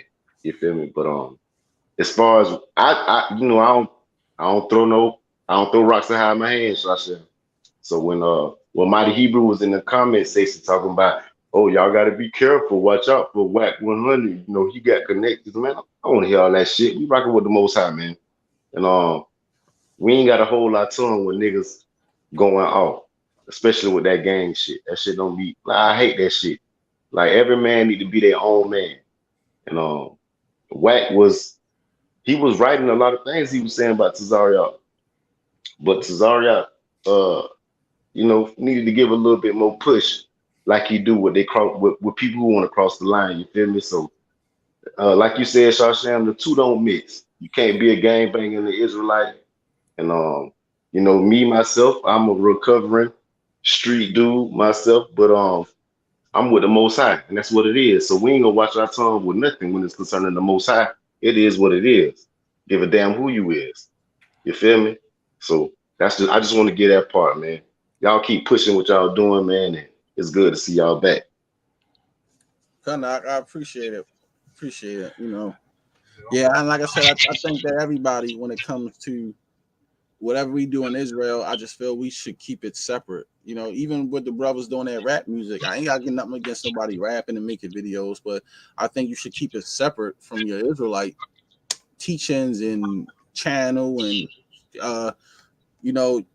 the videos, and when you promoting it and it look like gang shit, that's an issue. You know what I mean? That's why all I tell people. I wouldn't mix the two. If you're gonna do music, have a go over there.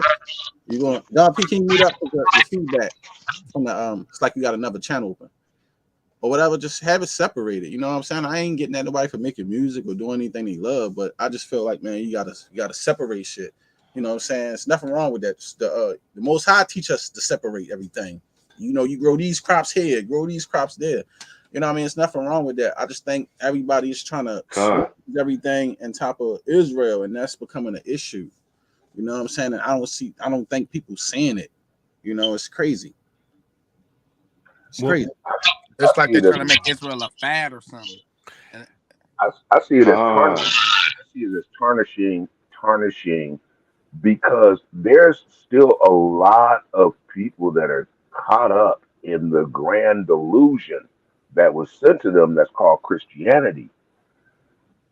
But the way those body snatchers and identity thieves want to move to maintain their position is to discredit the real with a whole bunch of imposters, imitators, and mockers of what the Most High is doing.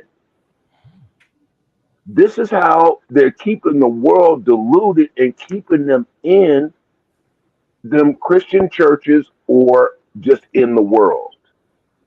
We got a lot of Hellenistic Jews or Yehudims.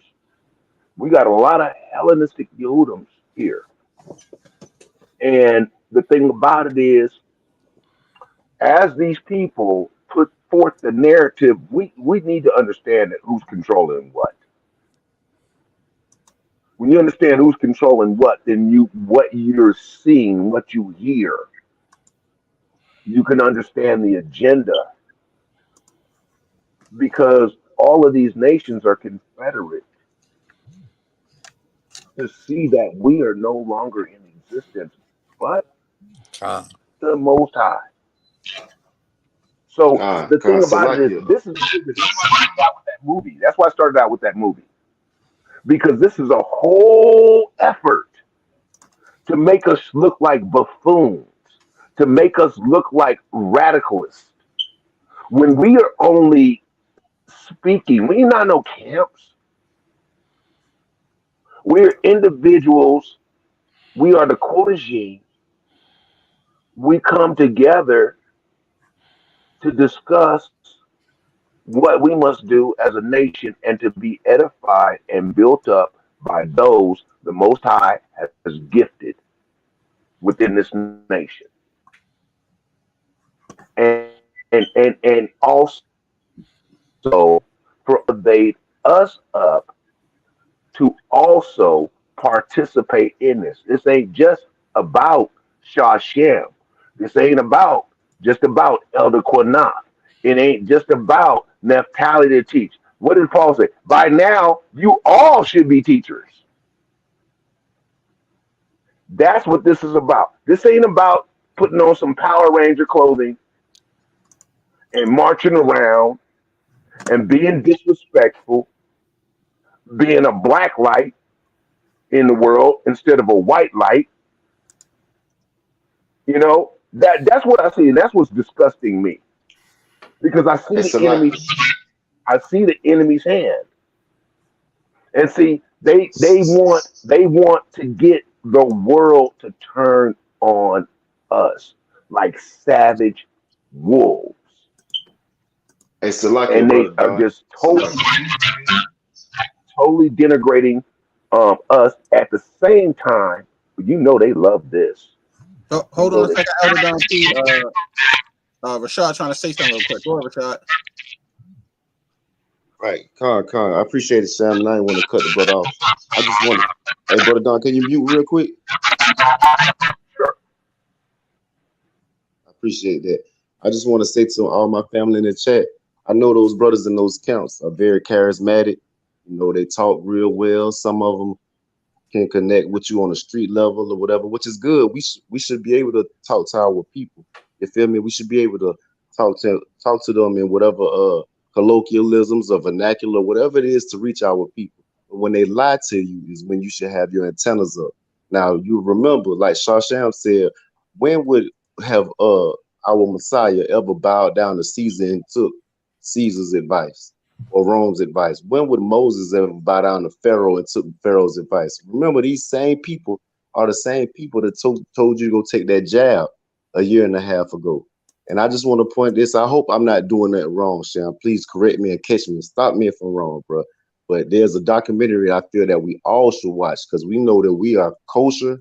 I don't want to say kosher because that's too close to me. We are clean eating Hebrews. Everything we put in our body, we try to make sure is of the Most High. And nothing about that jab that they promoted us to take is of the Most High.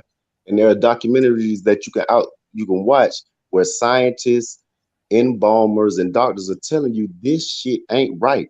And the enmity between the thy seed and the serpent seed in the Bible is a real thing, y'all. Like, it's actually, like, not just Bible and we just talk about it.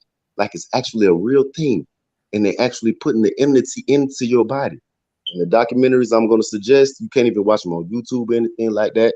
You have to go to rumble.com. Okay, let's not say them, because I don't want them to say, hey, they'll okay, right. medical misinformation. So right. Okay, can you put them in the chat? I just want to. Yeah, you can put them in the chat. Put it in the chat. Put it in the chat. I don't want them to strike, because we already got a couple strikes now because of that same. Yes, sir. I didn't want to, and I don't want to. We can't take no more strikes over here. No, I feel you, bro, and I don't want to get us struck. You feel me? But I want our people to know, like, we ain't conspiracy theorists. We ain't just dived off the deep edge. We really trust in the Most High. Yeah, and people are telling me, I got it. What'd you say? I said y'all can drop them in the chat, the names or whatever. That's fine. That's just, you know, I don't want to say it because I didn't. I'm just saying, we really trusting the Most High, and these people telling you that trusting in the Most High is the wrong thing to do, and we're not gonna do that. We're gonna really trust in Him, and these people telling you what they're trying to do with you. So we're gonna put those documentaries in the chat so y'all gonna be more informed, because this ain't no, you know, these same people who claim to love the Most High the way they do caved in first quarter and told you to go take Pharaoh's vaccine from the plague. You feel me? Not trust the Most High. And that's the same people pushing your Bible. So if they can tell you that, everything else they ain't gonna say. I mean, they telling you they hate white folks and the man best friend is half white. Shit don't make no sense. You feel me? So not half white, he's white. No, man, he's a he is, Roman. I mean, he a goddamn Roman. He is. Yeah, man. He look like a crack of the meat chopper. He look like a crack of the meat chopper, man. So, you know what I'm saying? But If you want to you know go what I back mean. if you want to go Hey, back to but the question. I appreciate you shouting us out, Sam. I gotta get ready to go. And I appreciate all y'all doing, man, help us get back rocking, and much love to y'all family. Much love. Peace and mercy, peace and mercy and grace. All right. Hey, Key, I'll catch up with you later. Con, when we go, it's good. I'm gonna tap in probably tonight to see next time we gonna go live because I can't wait to pull back up. Gotcha. Hey, man, shalom, y'all. Most I bless. Shalom. Hey, you don't mind about go ahead, because, and this is the reason why I have a big long list of rebuke sessions on my channel. Of course, I mean I have teaching lessons as well, but the reason why is because these men are the false prophets and the false apostles that is spoken of in the in the Old and New Testament. All right, and I guess you know, especially what Yehuda was talking about, and this is something that I've been starting to understand. I've actually been really on this since 2015. All right, because when I came up in GMS for like, you know, under the teachings, I thought it was certain guys that sold out, but I started to realize it was all of them that sold out. But I couldn't put it together the way I've been putting it together the last 3 or 4 years. And I've come to the realization that all of this shit that we're seeing right now is scripted. It is what it is. These guys are engaging in scripted debates. These guys are engaging in you know, a lot of these guys are in fact working for the government, of course, and of course we understand about the 501c3 charter, but point I'm trying to get at is a lot of the stuff, like a lot of these beefs that you see with these different groups and whatnot, all these elders that you see, all these guys are all in on it. They just act like they're not cool with each other, but at the end of the day, they're all on the phone because at the end of the day, I'm just gonna put it out there, and and they hate it when I say it like this. Like, I'll just name you names: Priest Daniela, Alazar, Tahar.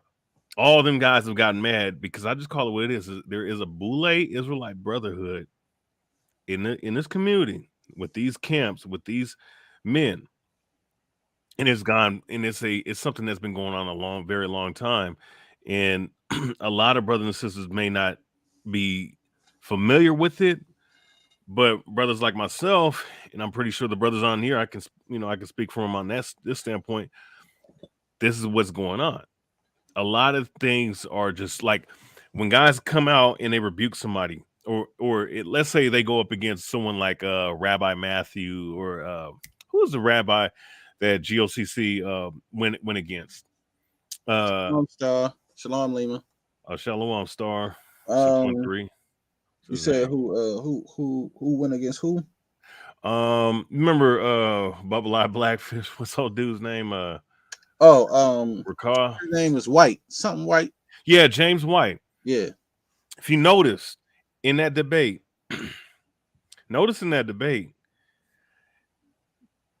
James White was wearing black.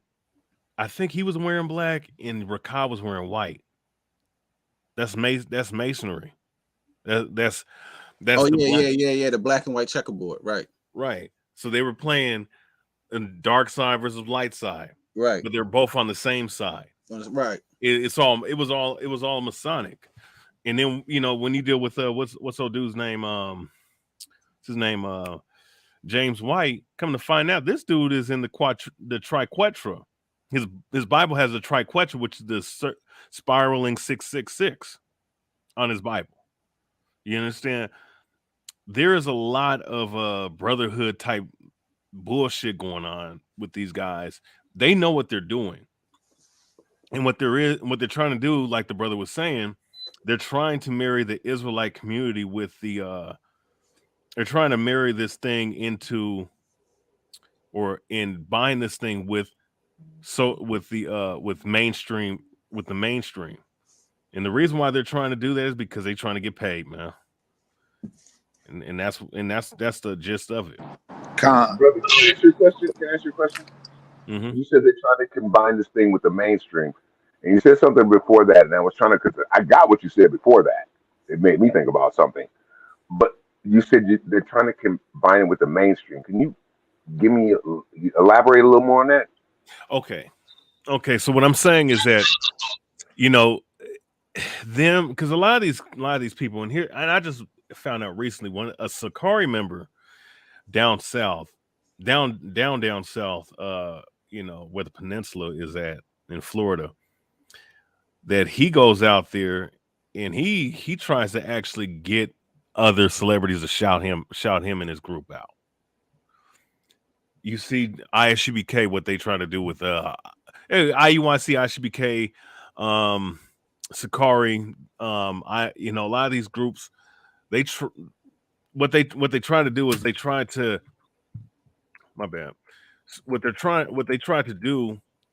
to marry this thing with other genres of media, such as these entertainers, the entertainment industry. They're trying to have a seat within that, to where they're on BET or some kind of like so-called black network where they're having TV deals, they're having all these different things that you would think is okay, ain't nothing wrong with that. But when you understand who these people are owned by, they're owned by Jewish executives. All right. Mm-hmm. They're owned by like Viacom, I think, owns majority of the networks. That's owned by and them small hats. Yeah, my background is business, and I spent time in the music industry, and you find out that it's just like politics. It's the same wings, two wings of it's the two wings of the same bird. Pretty much. You know what I'm saying? Whether in the music industry, whether it's the popular music, or whether it's quote unquote religious gospel music, it's all the same people. And you find out that they actually control pretty much everything. So that is what it is. We get everything we learn from them. So yeah. Salakia, real quick. I gotta jump off here real quick. Tawada again, Ak, for having me on. Peace, grace, and mercy to all the brothers on the panel and to all of Israel. Shalom. Shalom. Shalom, brother. Yeah, that's definitely is I agree with you saying, Gad. That's what I was saying, man. I felt like that's what was really going on. They trying to merge it, and certain people just trying to get paid, man, and people riding the Babylonian wave out as long as possible to get rich until everything fall down and the ship sink. Like I said, unfortunately, I'm not one of the ones out here trying to lead my people astray, and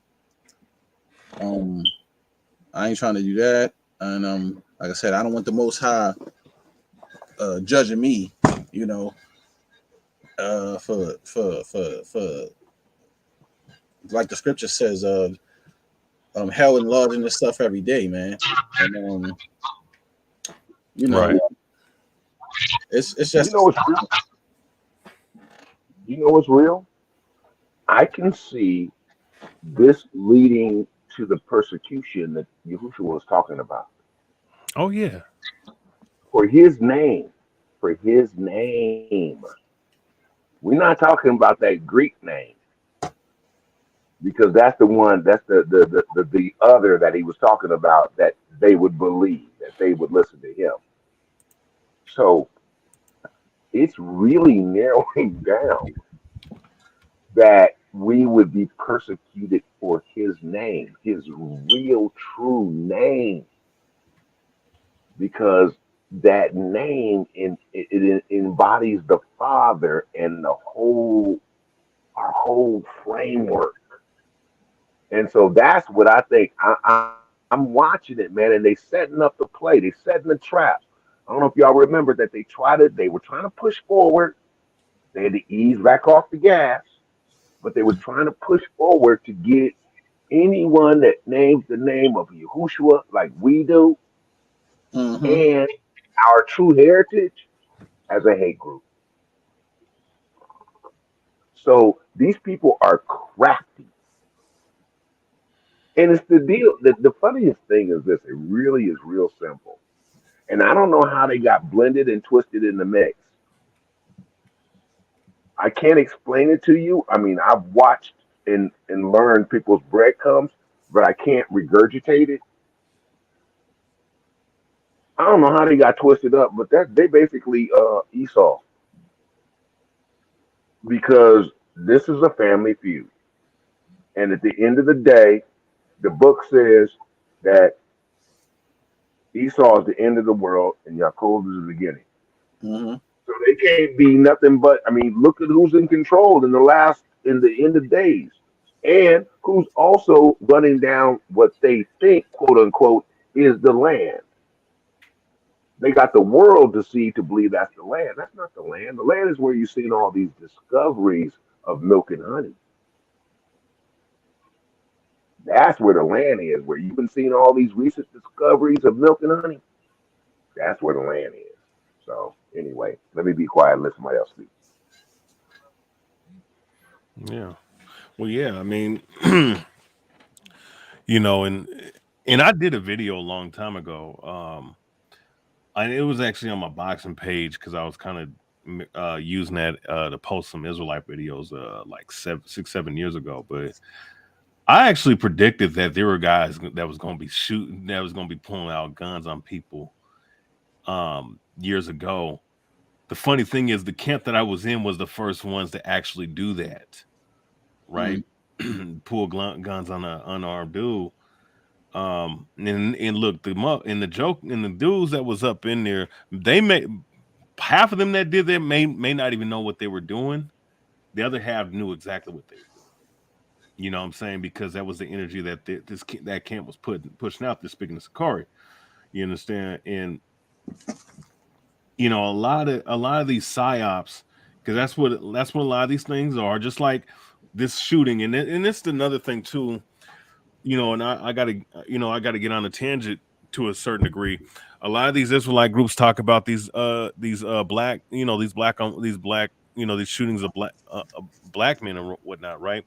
Well, if these guys were really prophets, they wouldn't be going out there marching in talking about no justice, no peace. You know, just like how these black, this Black Lesbians Matters and these Antifa, foolish people that's out there. All these people, are nothing but agents and undercover agents and whatnot. But if they were truly prophets, they would understand that a lot of these things are nothing but orchestrated psyops. Not saying that every single last shooting or incident isn't set up, but the ones that are in the mainstream media, yes, a lot of them are. And just like how the Buffalo one, when they killed the guy that invented the water engine, the cop that was there, and we say, like I said, he was working there. He drove all the miles just to go there and shoot up a place. Like, come on, man. But then you find out that guy, he patented and built the water engine. Some shit just don't add up. Like they really was like a hit to take him out and say, yeah, we gotta have some casualties so it can look like this. Well, so I agree. Yeah, I mean, and you know what's crazy? I looked at that video, right? I was watching that video live, and I almost bust out laughing because the way the video was orchestrated. Because even the Rodney King beating, I'm just gonna put that out there. Even that Rodney King beating was a scripted event. Now, certain things have to be scripted, but certain things are scripted, but some things do happen ritualistically as far as actual blood and lives being taken. That's part of the script. That's part of their occult, the rituals that they go through. But well, as you far know, as they got so better with them though, yeah. Because when they crisis actors, that's already got body parts already gone, and then they'll add something on them, and then explode it, and then it look like an arm blew off, but it's really a prosthetic piece that's not even real, and like they're not really even hurt. You know what I mean? Like that's what I think Paul was talking about in the New Testament when it speaks about the craft, or the craft that ain't gonna fool people no more. Yeah, well, I mean, because what's the power of Satan? Trickery, witchcraft, sorcery. That's all in the same boat because it's all trickery, it's all deception, right? Yeah, because you can fool somebody with the eyes easy. This is why they do magic. You know what I mean? Like watch very carefully. I'm gonna make it disappear. Now it's like that. And you looking like what the hell just happened? Well, I saw somebody in half. You know what I mean? Yeah, well, you know what, and see when you bring it full circle around to the these Israelites, especially these groups, they be going to marching for something that ain't even there, honestly. But with that being said, though, when they do these things, they themselves are crafting an image, calling themselves the apostles of this, the general of 5,000, 50,000 of this, chief priests, head bishops, and all this other madness. What they do is they tell on themselves when they do these things. Not only do they tell on themselves, like they also show that they do the same exact thing. And how do they do that? They start, because they put on these lofty extraordinary titles, they put you in a belief system that they're the prophets, they're the teachers, they're the one sent by the Most High. Look, Sharshim, here's the coldest thing, man. These guys are the guys calling themselves prophets, right? But majority of their elders that they claim to be prophets from partook in the false Y2K prophecy. Right. Like the brother was saying, I don't know who it was, if it was Mighty Hebrew, I don't know who was saying it earlier. But you're supposed to be put to death for false prophesying. For falsely prophesying. And if you're a prophet of the Most High, you can't mess up one time on one prophet. You can't do that. These and guys that's why I tell everybody we can't be the prophets because the prophets already came, the books was already written. So we ain't writing no books here. Ain't nobody writing no new books. We are regurgitating what the prophet wrote. But I gotta interject. Because when you look at the definition of a prophet, it means to foretell. Foretell, foresee. That's what the prophet. Right. That's right. What are we foretelling? But what's key though? But what's key in that is this, Shasham. What are you foretelling and foreseeing? It is the word of Yahuwah. Right. But what's written of old? What's written of old? It ain't nothing that you writing though. So there is no exactly. There is no new revelation. There is no new revelation. What is new given? Because they when they try to make it like they're a prophet, and I'm like, but you quoting Isaiah. Where's your book? You see what I'm saying? Well, so it gotta be something because we know the word is living, right? And his word never stopped, right? So if you're a prophet, and like when the Messiah walked on the scene, he was quoting the Old Testament, the Apocrypha, all that stuff, right? And people wrote his words down, right? He got a whole book. Right. So my thing is, if people claiming to be a prophet today, and Elder Tahar said this out of his mouth years ago, he said that ain't nothing new coming out the Bible. We got all the breakdowns, we got all the teachers. If you wasn't back there in One West, and it wasn't meant for you to get it. And I said, this is crazy. Well, the thing about it is this. In order to be a prophet in these last days, you must speak, thus says the Most High Yah. If you're not speaking that, then you're not a prophet.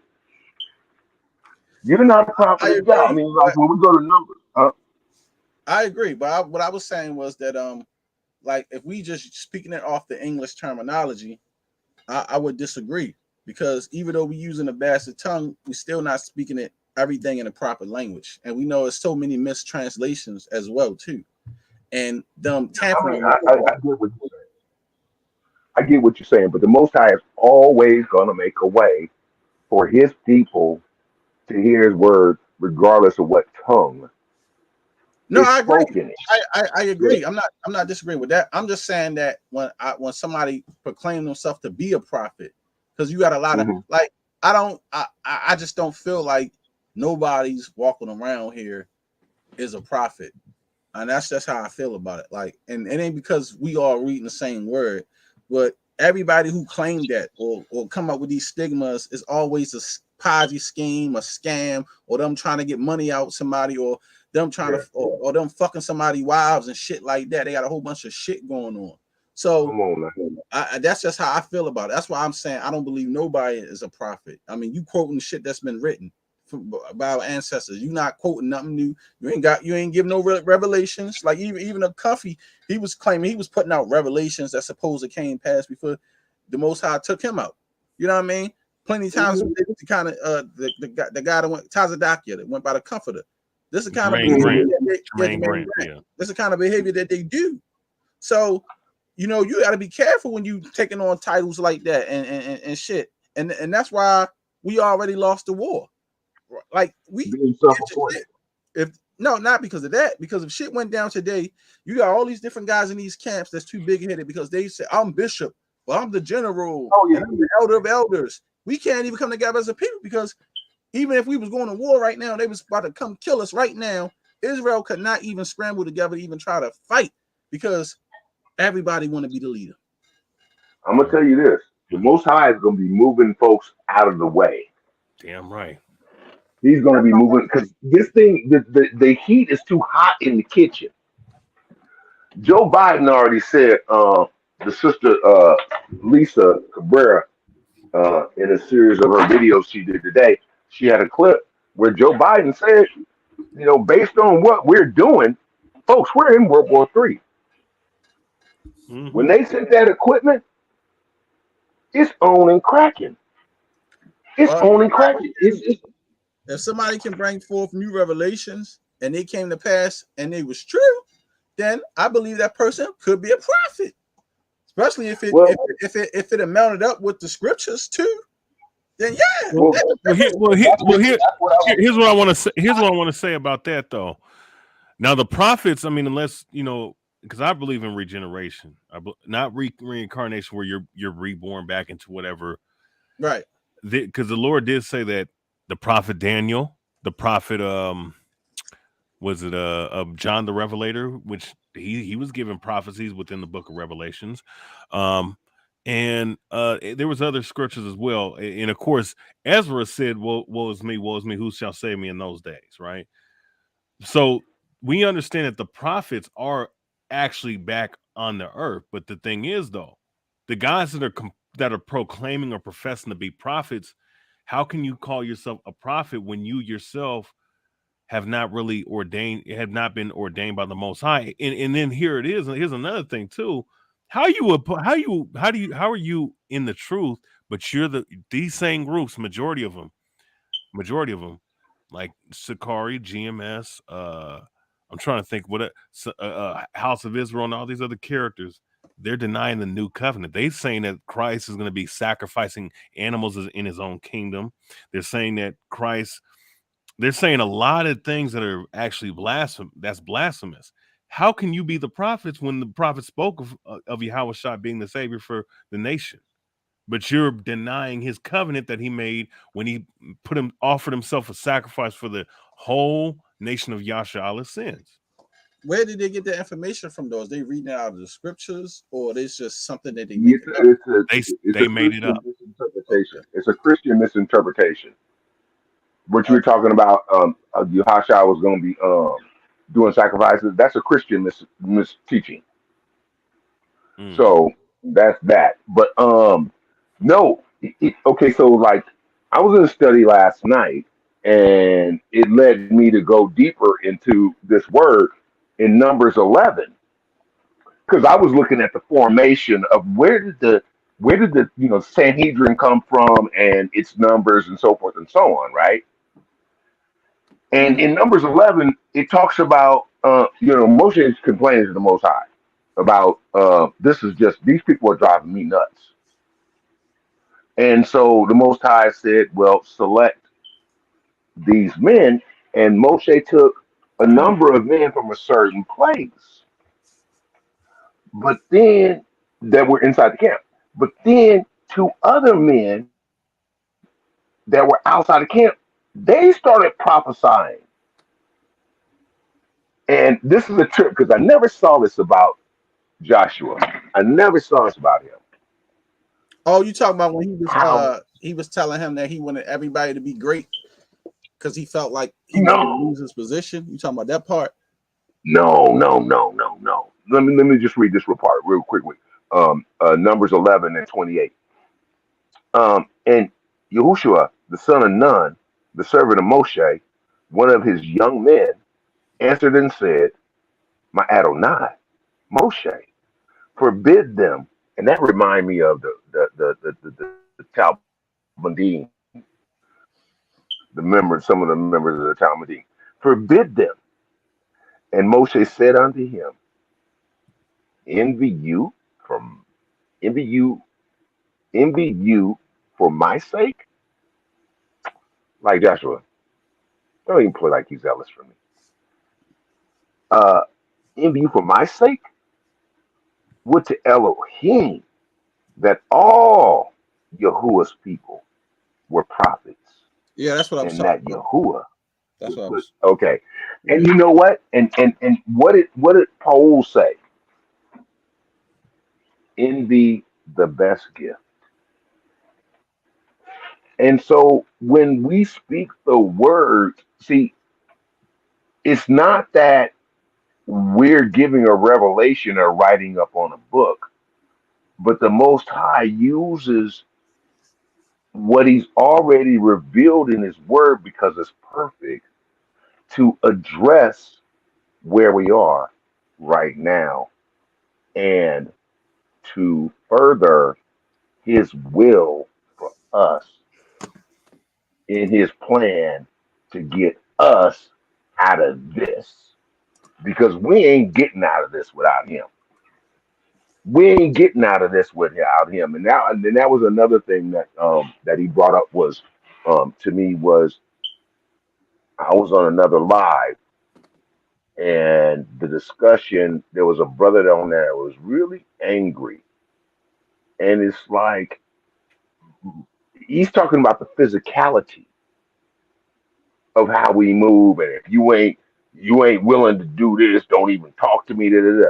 And you know, we are not getting out of this situation through flesh and blood. Well, we know the And the Most High revealed to me about Jericho.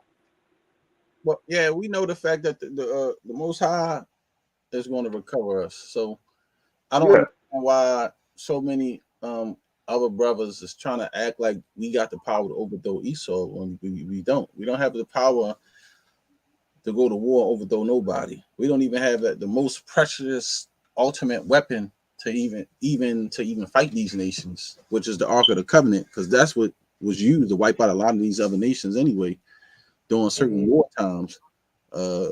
We even wanted to wipe out Benjamin with the Ark. You know what I mean? Hey, remember what the ark represents, though. Yeah, The ark represents the presence of Yah. that's what I'm saying. And We ain't wiping out nobody. no, that's what I'm saying. It's a weapon that he sent his power through. So you know what I mean. Even though we know we can't touch it because you gotta be a Levite to even touch that damn thing. But you know what I'm saying? Like that's a it's crazy, man. Yeah, no. So we are where we are, and the thing about it is, we read the scriptures, we know the scriptures, and we know that Yasharel is going to be redeemed. That's the promise, but not all are going to be saved. We got to be like, it's going to be like Yaakov when he was with Laban. And we all gonna have to go under that rod. Hello, somebody. And you either gonna end up with LeBron or you're gonna end up with your code. Just like what was the other example he gave us of that? Oh, yeah. That all of Yasharel's gonna be redeemed, but then there's gonna be the wheat and the tares. And he's gonna reason with us in the wilderness. And so, listen, he said the field is great. Do what you can. Do what you can. Because some is gonna get 60, some is gonna get 100, some is gonna get 60, some is gonna get 30. Did I get that right? Yeah, I mean, we all got our time. So I say do what you can do, live the best life you can, man. Serve the Most High to the best of your ability while you're still around. You never know when your number's gonna be called. Don't take your time that you got here for granted. And don't use your time on earth to please other people that's leading you down the wrong path and lying to you so they can live a life of luxury on earth. And you're gonna have a rude awakening when you go to the spirit world. Because a lot of people gonna be disappointed. They running that same blueprint. They running that same blueprint of these other liars. You call them pastors of these Protestant churches, Protestant-based churches. Right. They running the same playbook. It's disgusting. It's disgusting to see how Ricard is living. It's the fact that I put it like this, man. If he wasn't supposed to have it, he wouldn't got it. That's for anybody who get whatever portion that they got on this earth. If you wasn't supposed to get it, you wouldn't have it. Whether if it was a blessing from the Most High or a blessing from Satan. That's why I don't be worrying about everything that other people have. Because I look at it like, hey, it's a reason why you got that. Whether it was a good or whether it was bad, the Most High knows. So your judgment going to come, whether you was a swindler and a con artist of your own people. It's up to you.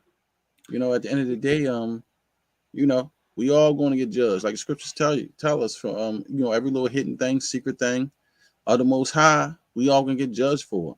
So, everybody who got the biggest camps, bunch of followers, everybody who get all the donations and the what is that joint they use? GoFundMe's and stuff like that, and they're not really helping their people, and they're using it to live lavishly and enjoy life. Then hey, scripture says, man, don't work, they don't eat. I got a 9 to 5. Sorry, that's just how it is. I have to work in this captivity. I'm not using my brothers and sisters to live luxury and buying big ass houses and cars and acting like I'm some prophet and like TD Jakes or Creflo Dollar. And well, you didn't tight it to me all these years. Don't tight to me no more now. I got enough money. You know what I mean? I don't worry about that. I mean, like I say, they got it. But the Most High will judge, I mean, and like I say, we have to understand life is like this. It should be over just like that. Before you know it, all of us are going to be in the ground. And then the next generations behind us is going to come. So, my thing is you can enjoy your life here on the surface world, but how it is going to be in the afterlife when you have your option, whether you're going to go into the lake of fire or the things that you've done on this earth when you get judged for it. So I've ever had paradise in the kingdom and to live good on this earth. You know what I'm saying? I was telling people, like, look at Puffy. Puffy look old. Look, he sacrificed Biggie when? What was that? 20-something, damn near 30 years ago? Damn near. Since Tupac and Biggie been dead, and all these people in the industry sacrificing their parents, and they living fabulous and good on earth. And before you know it now, look at his age. Like, his life is going. He ain't got a whole heap of years left like you think. When he's done and finished, that's it. He's out of there. Now he's going to go to that judgment. And that's what I'm saying. Was it worth it? Hey, and think of this, though. I just want to say this, and think of this, though. And see, this is where everything comes full circle about what Yehuda was saying, right? How you mentioned about the sacrifice in those industries. Well, guess what? Let's talk about the ones in the so-called Israelite community in these camps. You think guys? I mean, I want to see every damn second. Like, there's another man missing, another brother or sister missing or dying in that camp. What do you think they? I should be K. I'm hearing there's blood sacrifice damn near every fucking time they do their what do you call their damn Passover?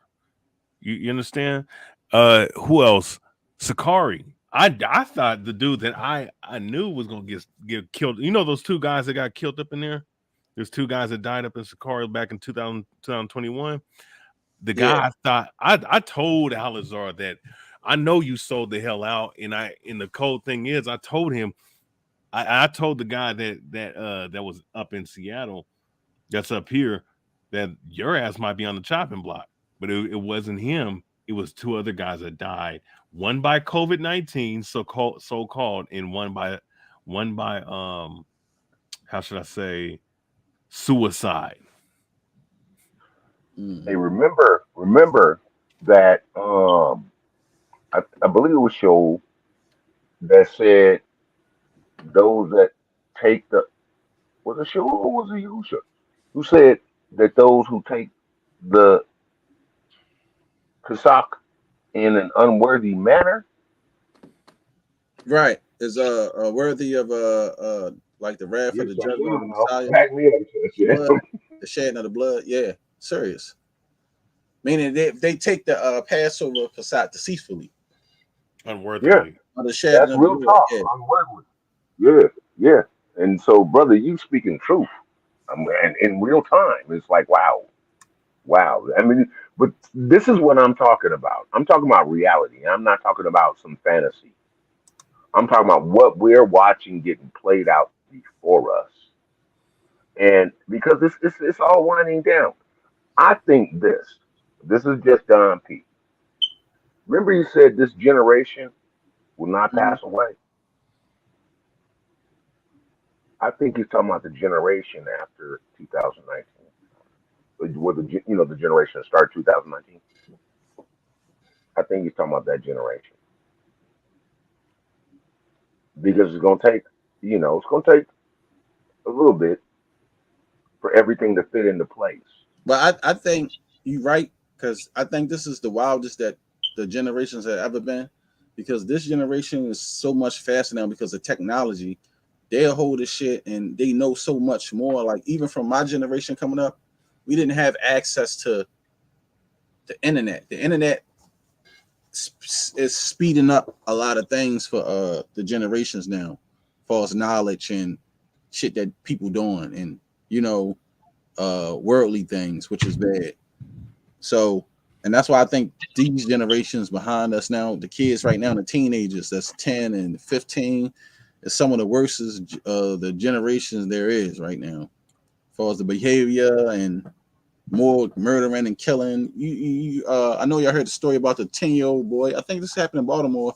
Shot his mother in the head because she wouldn't buy him a damn one of them little Opolis things. You know what I mean? What about the 6-year-old that pulled the gun on the teacher? That's what I'm saying. Like, because they got access to things and they learn how to do so much now. This is the result of it. Like, this shit was unheard of. You rarely heard this kind of behavior happening years ago, but now this is like an ongoing thing because it's all in the media, it's all in the news, it's all on the internet. Kids got access to internet, phone, tablet, or whatever. They ain't got a lot of restrictions. They looking up this, they looking up that. Everybody's sharing stuff. My friend of mine was talking about how his son got caught in a scandal because his son, like 12, 13, and the girl sent naked pictures to somebody, and they sent it to all these different boys group, and then they trying to lock people up for child pornography because it went to other little kids' phone, and you know what I mean? This is the time that we live in. Yeah, so shit crazy. Yeah, man. No, this is the time we're living in, man. This is the time we're living in. And it speaks the word speaks about this time. This is a time of depravity. And the thing about it is, so my pastor did a teaching tonight, and man, it was dope. It was dope. I never thought the fourth beast was who he identified. And like you, Sharsham, you can speak that true. Is it paleo he Abraham Sharsham that you know? Yeah. I mean the real stuff. Ancient, yeah, Not the garbage. ancient Hebrew and biblical Hebrew. Yeah. So Modern they Hebrew. be breaking it down like that. They be breaking it down like that. And man, that fourth beast is the one we've been speaking about. And Yeah, he broke it down. He broke it down in the Hebrew. And so it's like, wow, that blew my mind. The first three beasts, yeah, I knew that, but the first beast, he showed me the transformation. I was like, oh wow. But then the other two, they came after that. But the fourth beast, man, wow. we And the still, trip is that fourth beast has so much power. yeah, we still under the Roman Empire rule. Oh, Yeah. definitely, Yeah. definitely. But It's just We ain't done with it. yeah, it's just a revamped version of it. You know what I'm saying? It's just you have the National Atlantic Treaty Organization and the European Union all mixed up with it, and America being the poster child of it. Right. But also too, you have the belief of the ancient Babylonian religion mixed into it. That's the reason Shalom, Lima. Love you too, sis. Oh, yeah, Shalom, Lima. And you have what do you call that's why it talks about the scarlet in the book of Revelation, talking about the Pope in the Vatican. You know what I'm saying? So and they're all interconnected. So and that's but remember who's at the top of that system though. The Pope is only one portion of the system. well as far as you got NATO, you got the EU, and all them connecting to the beast system as well. So Right. And then you got to remember who's running that. the Jesuits, the Jesuits, the military section of the Roman Catholic Church. Mm-hmm. They have their hands in damn near everything, politics. That's one portion. That's one portion. The other side of that is the ones who are running all this stuff, the body snatchers. Oh, we know we know you're talking about, Don P. We ain't got to mention that though. We don't want to. That's the other side. You talking about you talking about reptiles? No. We ain't mentioning. No, I said what I said. We already got enough. We got enough strikes. I said what I said. Hey, and I'm trying to be YouTube correct. So I temper my language and my speech and what I say because y'all know what I'm talking about. Yeah, but algorithms don't necessarily pick up on what I'm talking about. Yeah. So that's why I speak the way I speak. Well, okay, I feel it. But the reason why, but that's why I went to the Roman Catholic Church, because they believe in that serpent energy. I'm just gonna put it like that. Yeah. I mean, I know that. You look at their sanctuary and look at their sanctuary. Removing videos because we think your video go against our policies. That's all. I'm saying. Well, can't afford more of those. But y'all right though. I agree. But they all roll together. They all make it work. Get up off here because I need to get up and go take my kids to school in the morning, and I'm almost 4 hours in. For real, I need to close out. But what you say? Before you go, I want to ask you a question. Yeah. Have you read this book? It's called The Missing Link. No, I don't even think I have that book. Let me see how I look. The Missing Links, or the Anglo-Saxons, the 10 tribes of Yasharel. Okay. Wait, the Missing Links. What? Let me see.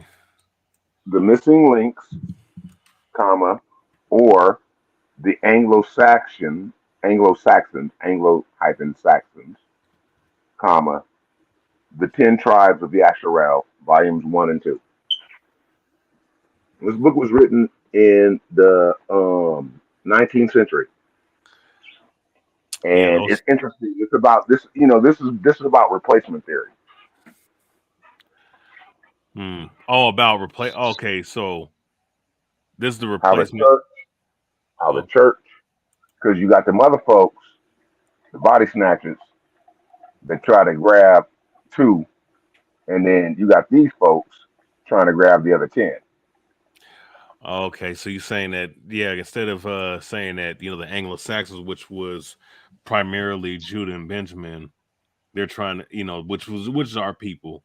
They're trying to say that No, those no, were. no, no, no, no, Uh, no, no, no. Ephraim. The mother folks got Yehuda, Benjamin, and Levi. They trying to say they got Ephraim. oh, yeah. That's what I'm talking about. Like they have Germany or something.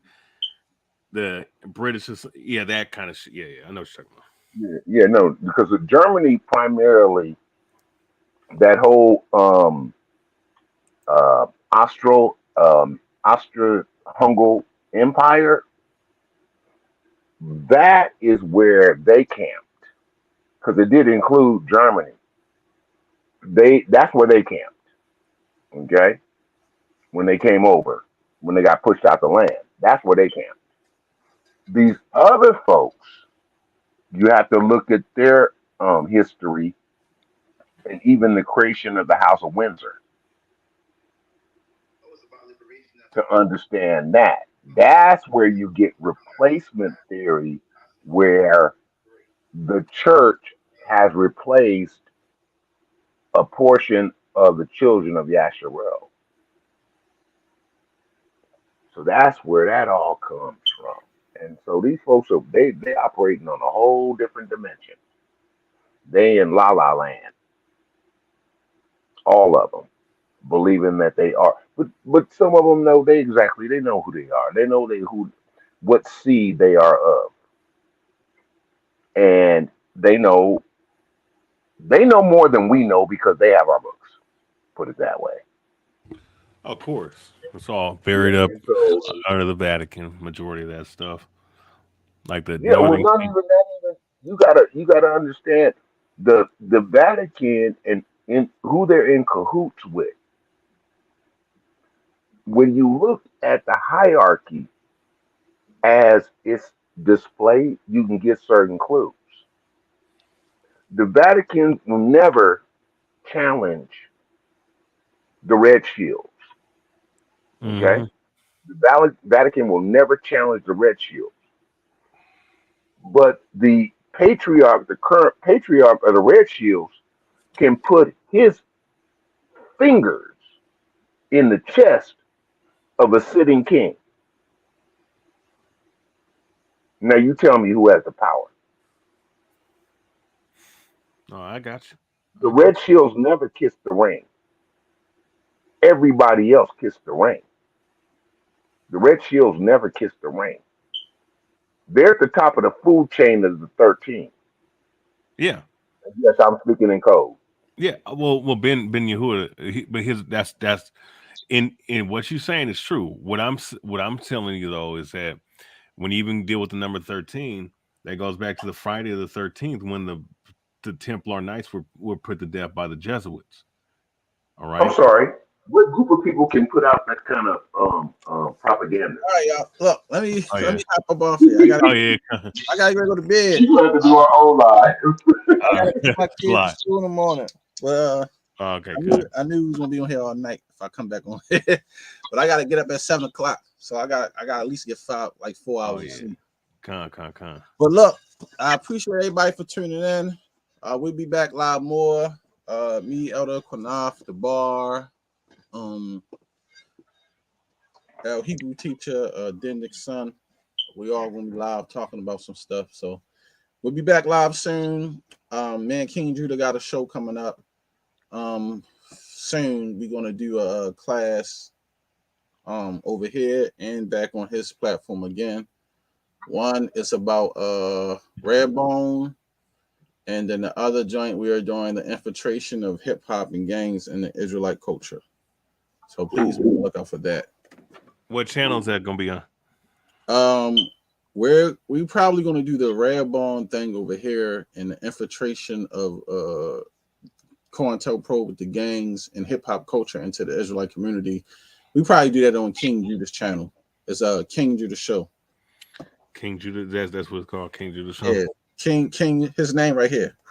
This is his channel right here. King Judah Show, CUC FOPE. Okay. Yeah, I'm gonna have to holler at nephew, man, because I was all up in the industry here in Cali, stranded on death row. Yeah, man. Yeah, man. I was up in here, man, especially when the yay was cracking. Yeah.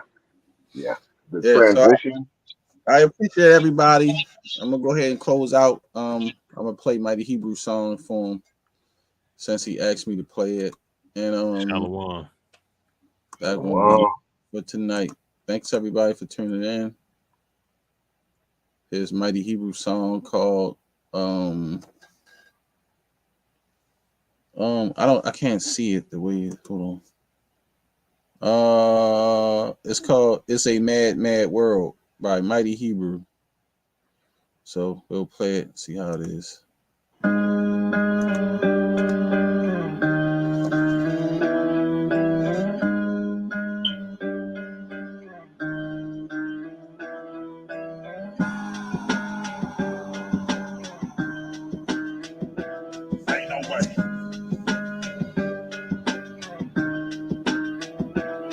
Divine being, I be landing, stomach in the greatest teeth. I see the beast coming forth, the north sparking in the dark. Join the arc, sending the arch with degrees from the east. Tanzania be fuck Illuminati, like Malcolm, hold the shy. Enemy spy you, the drop a guy you. Turn the city Gotham, music gothic. I was straight like the shaka. Uptown spit fire vodka on 9-5 rock bronze, and that's with the war calm. Muslims call the Adon thing Shema, O Yisrael, we raise out of hell. Great gates, throws enslaved, animated cape. Two-faced Jake Snake reside in the brain, stimulating lower hate. The collie you get AIDS with blood stains and post vamp. The lost amp ramming schizophrenics. Damn it, I see the puppet master disaster. Can't stop, muscle rock, I'm the master. Leeway got the globe, I'm the last dragon. Always be first. You drop a verse, I impose a yard curse. Burst for truth, obey my thirst. Talk, get your jaw broke. Herb ass nigga, we made your whole all figures. Fuck Tommy Hill, no more slaves in the field. We ram any SWAT, keep it real. Never fake a dollar bill. Come close, get popped like pain pills. I see the blue still running me down in the wilderness in the end. We fulfill the will. We fulfill the will.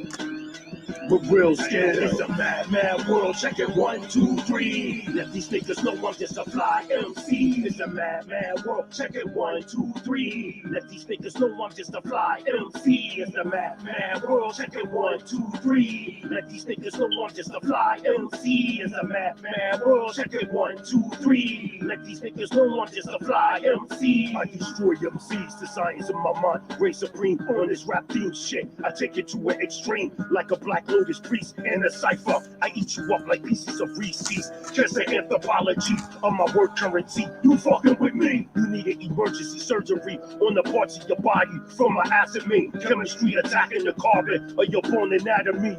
I put 99 pressure points in your body like cavities. Leave you there for a tragedy. On the ground, face down, you're leaking. Your soul's running out like batteries. Fucking with the Apache. With the Minecraft, just so Kazuki. You hear pistol whip from the butt of the battle gun. Like females getting fucked up and pointing movies and flicks behind my back. Suckers talk shit and my face you on my dick. As well as your sister roulette.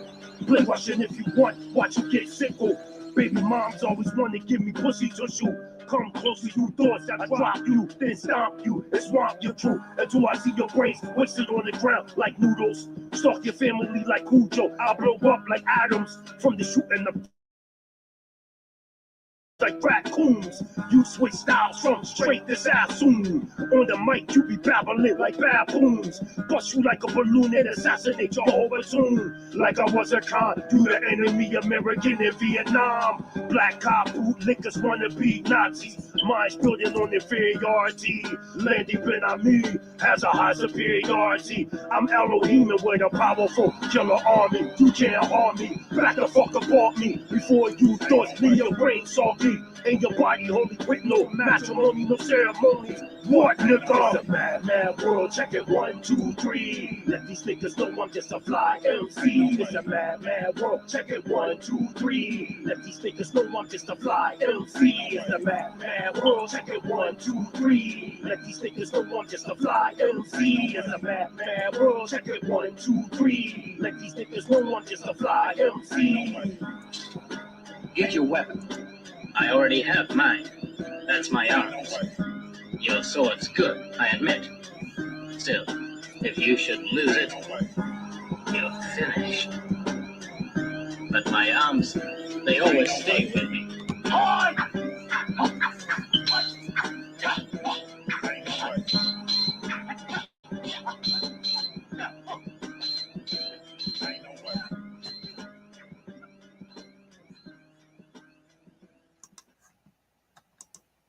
Well, that was a pretty nice record. Not bad at all. But thank y'all for tuning in to FOPE, for our People's Edification. I'm your host, Sham. We should be live again this week, maybe Friday, something like that.